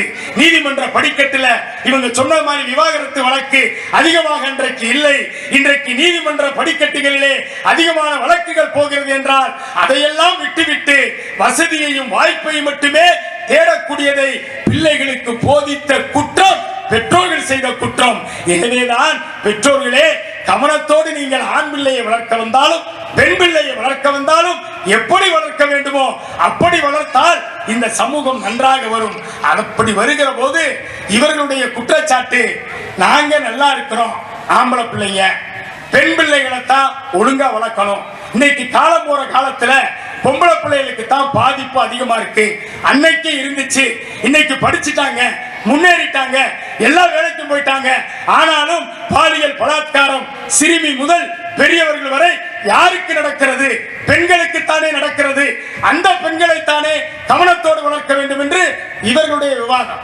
இவர்கள் விவாதம் என்ன என்றால், ஆண் பிள்ளைகளை கவனமாக வளர்த்து விட்டால் பெண் பிள்ளைகளுக்கு பாதிப்பே இருக்காது. ஒரு ஆண் மகனை எது ஆண்மை என்று சொல்லி வளர்க்க வேண்டும் தெரியுமா? நான் தான் ஆணு, நான் இத்தனை பிள்ளைக்கு தகப்பேன், நான் இத்தனை லட்ச ரூபாய் சம்பளம் வாங்குறேன் என்று சொல்லுவதல்ல ஆண்மகனின் ஆண்மை. என் இடத்திலும் என்னை சுற்றிலும் இந்த நாட்டிலும் வாழுகிற பெண்கள் யாருக்கும் ஒரு துரும்பு கூட துன்பம் வராமல் காப்பதுதான் உண்மையான ஆண்மை என்று ஒரு ஆண் குழந்தைக்கு சொல்லி வளர்த்தால் அவன் பொம்பளை பிள்ளைனா தேவி கருமாரியம்மனை போல வணங்குவான். தாய் என் தெய்வம், உன்னை காப்பதற்கே நான் இந்த மண்ணிலே பிறந்திருக்கிறேன் என்ற நினைப்பு. தாய் வழி சமூகம் ஒரு காலத்தில் தந்தை வழி சமூகமாக இன்றைக்கு மாறி நிற்பது உண்மைதான். ஒரு காலத்தில் தாய் தான் முடிவெடுத்தார், பெண் தான் அனைத்தையும் தீர்மானித்தார். அதை கேட்டு நடந்தவர்களாகத்தான் ஆண்கள் இன்றைக்கு தமிழ் சமூகத்திலே வாழ்ந்தார்கள். காலம் மாறியது. இன்றைக்கு ஆண்கள் தான் குடும்ப தலைவன், அவன் எடுப்பதுதான் முடிவு என்று இருக்கிற போது தலைவன் தானே சரியாக இருக்க வேண்டும். தலைவன் சரியாக இருந்தால் குடும்பம் சரியாக இருக்கும் என்றால் அந்த தலைவனை சிறு வயதிலிருந்து சரியாக வளர்த்து விட்டால் பிரச்சனையே கிடையாது. சரி, இன்னொன்னு சொன்னாங்க, முள்ளு மேல சேலை விழுந்தாலும் சேலை மேல முள்ளு விழுந்தாலும் சேலைக்குத்தான பாதிப்பு என்பது வாதமாக ஏன் வருகிறது என்றால், முள்ளுல சேலை விழுந்தாலும் சேலை மேல முள்ளு விழுந்தாலும் சேலைக்குத்தான் பாதிப்புங்கிறத தூக்கி போட்டுட்டு முள்ளே இல்லாத சமூகமாக இதை மாற்றி காட்டினால் சேலைக்கு பாதிப்பு வரப்போது எந்த காலத்தில் வராது. நிச்சயமா பெண்கள் நல்லா இருக்கலாம். அப்ப பெண்கள் என்று சொன்னால் அவர்கள் இந்த நாட்டின் கண்கள் என்று சொல்லுவது வெறும் வார்த்தைகளால் இல்லாமல் வாழ்வியலே செய்து காட்ட வேண்டும். அப்படி செய்து காட்டுவதற்கு யார் பாதுகாப்பு அரணாக இருக்க வேண்டும் என்றால் அதிலே பெண்களை விட ஆண்கள் தான் பாதுகாப்பு அரணாக இருக்க வேண்டும். ஒண்ணும் இல்லைங்க, அழகா அகிலாண்டேஸ்வர் ஒரு கேள்வி கேட்டாங்க. அதே மாதிரி நான் சொல்றேன், ஒரு தெருவு இருட்டா இருக்குது, யாருமே இல்ல, அந்த தெருவுல 4 பொம்பளை பிள்ளைய நின்று பேசிக்கிட்டு இருக்காங்க. ஆணோ பொண்ணோ அந்த தெருவுல போறீங்க, பயப்படுவீங்களா? 4 பெண்கள் ஒரு தெருவுல நின்று பேசிக்கிட்டு இருக்காங்க, ஆணோ பெண்ணோ அந்த பக்கம் போறீங்க, அந்த 4 பெண் பிள்ளைகள் நின்று பேசிக்கிட்டு இருக்கிறத பார்த்து பயப்படுற சூழ்நிலை இன்னைக்கு இந்த நாட்டில் இருக்குதா? இல்ல. அதே மாத்தி பாருங்க, ஒரு இருட்டான தெருவுல 4 பசங்க, அதுவும் முடியெல்லாம் அராக்கா வெட்டிக்கிட்டு பனைமரத்தை வச்சிருக்காங்க வருங்க தலையில, இத மாதிரி வெட்டிக்கிட்டு ஒரு டி ஷர்ட்டை போட்டுக்கிட்டு அவன் நல்லதுக்கே கூட நின்று பேசிக்கிட்டு இருந்தாலும் நான் தப்பா சொல்லல, 4 பேர் நின்றாலே தப்புன்னு சொல்ல வரல.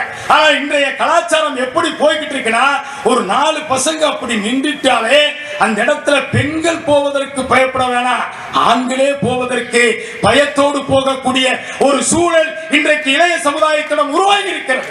குற்றவாளிகள் பட்டியலிலே காவல்துறையில் சென்று புள்ளி விவரம் சேகரித்தால் 40 வயது, 50 வயது, 60 வயது என்பதெல்லாம் அல்ல, 15 வயது, 16 வயது, 17 வயது, 18 வயது, 20 வயது, 21 வயது என்று இளம் சிறார்கள் இன்றைக்கு குற்றப்பட்டியலிலே கூடிக்கொண்டிருக்கிறார்கள் என்றால் அவர்களை கட்டுப்படுத்த தவறியது யார்? அவர்களை பெற்றெடுத்த பெற்றோர்கள். அதற்கடுத்து இந்த சமூகம் என்பதை மறந்து விடாதீர்கள். அப்படியானால் அதிக கவனத்தோடு வளர்க்கப்பட வேண்டியது பெண் பிள்ளைகளுக்கு பாதிப்பு ஏற்படும் என்பதனாலே தான் அவர்களை அதிக கவனத்தோடு அங்க போகாத, இங்க போகாத, நீ போனா மாட்டிக்கிருவ, பத்திரமா போ, பாதுகாப்போட போ என்று சொல்ல வேண்டிய நிலை வருகிறது. ஆனால் ஆண் பிள்ளைகளுக்கு அப்படி பாதிப்பை ஏற்படுத்தக்கூடிய மனமே உனக்கு இருக்கக்கூடாதா என்று அந்த மனதை திருத்திவிட்டால் இந்த சமூகத்தில் என்றைக்கு பிரச்சனையே கிடையாது. அதுதான் மாற வேண்டும். அவன் மனது வைத்தால் இங்கே எந்த விதமான குற்றத்திற்கும் இடமில்லை.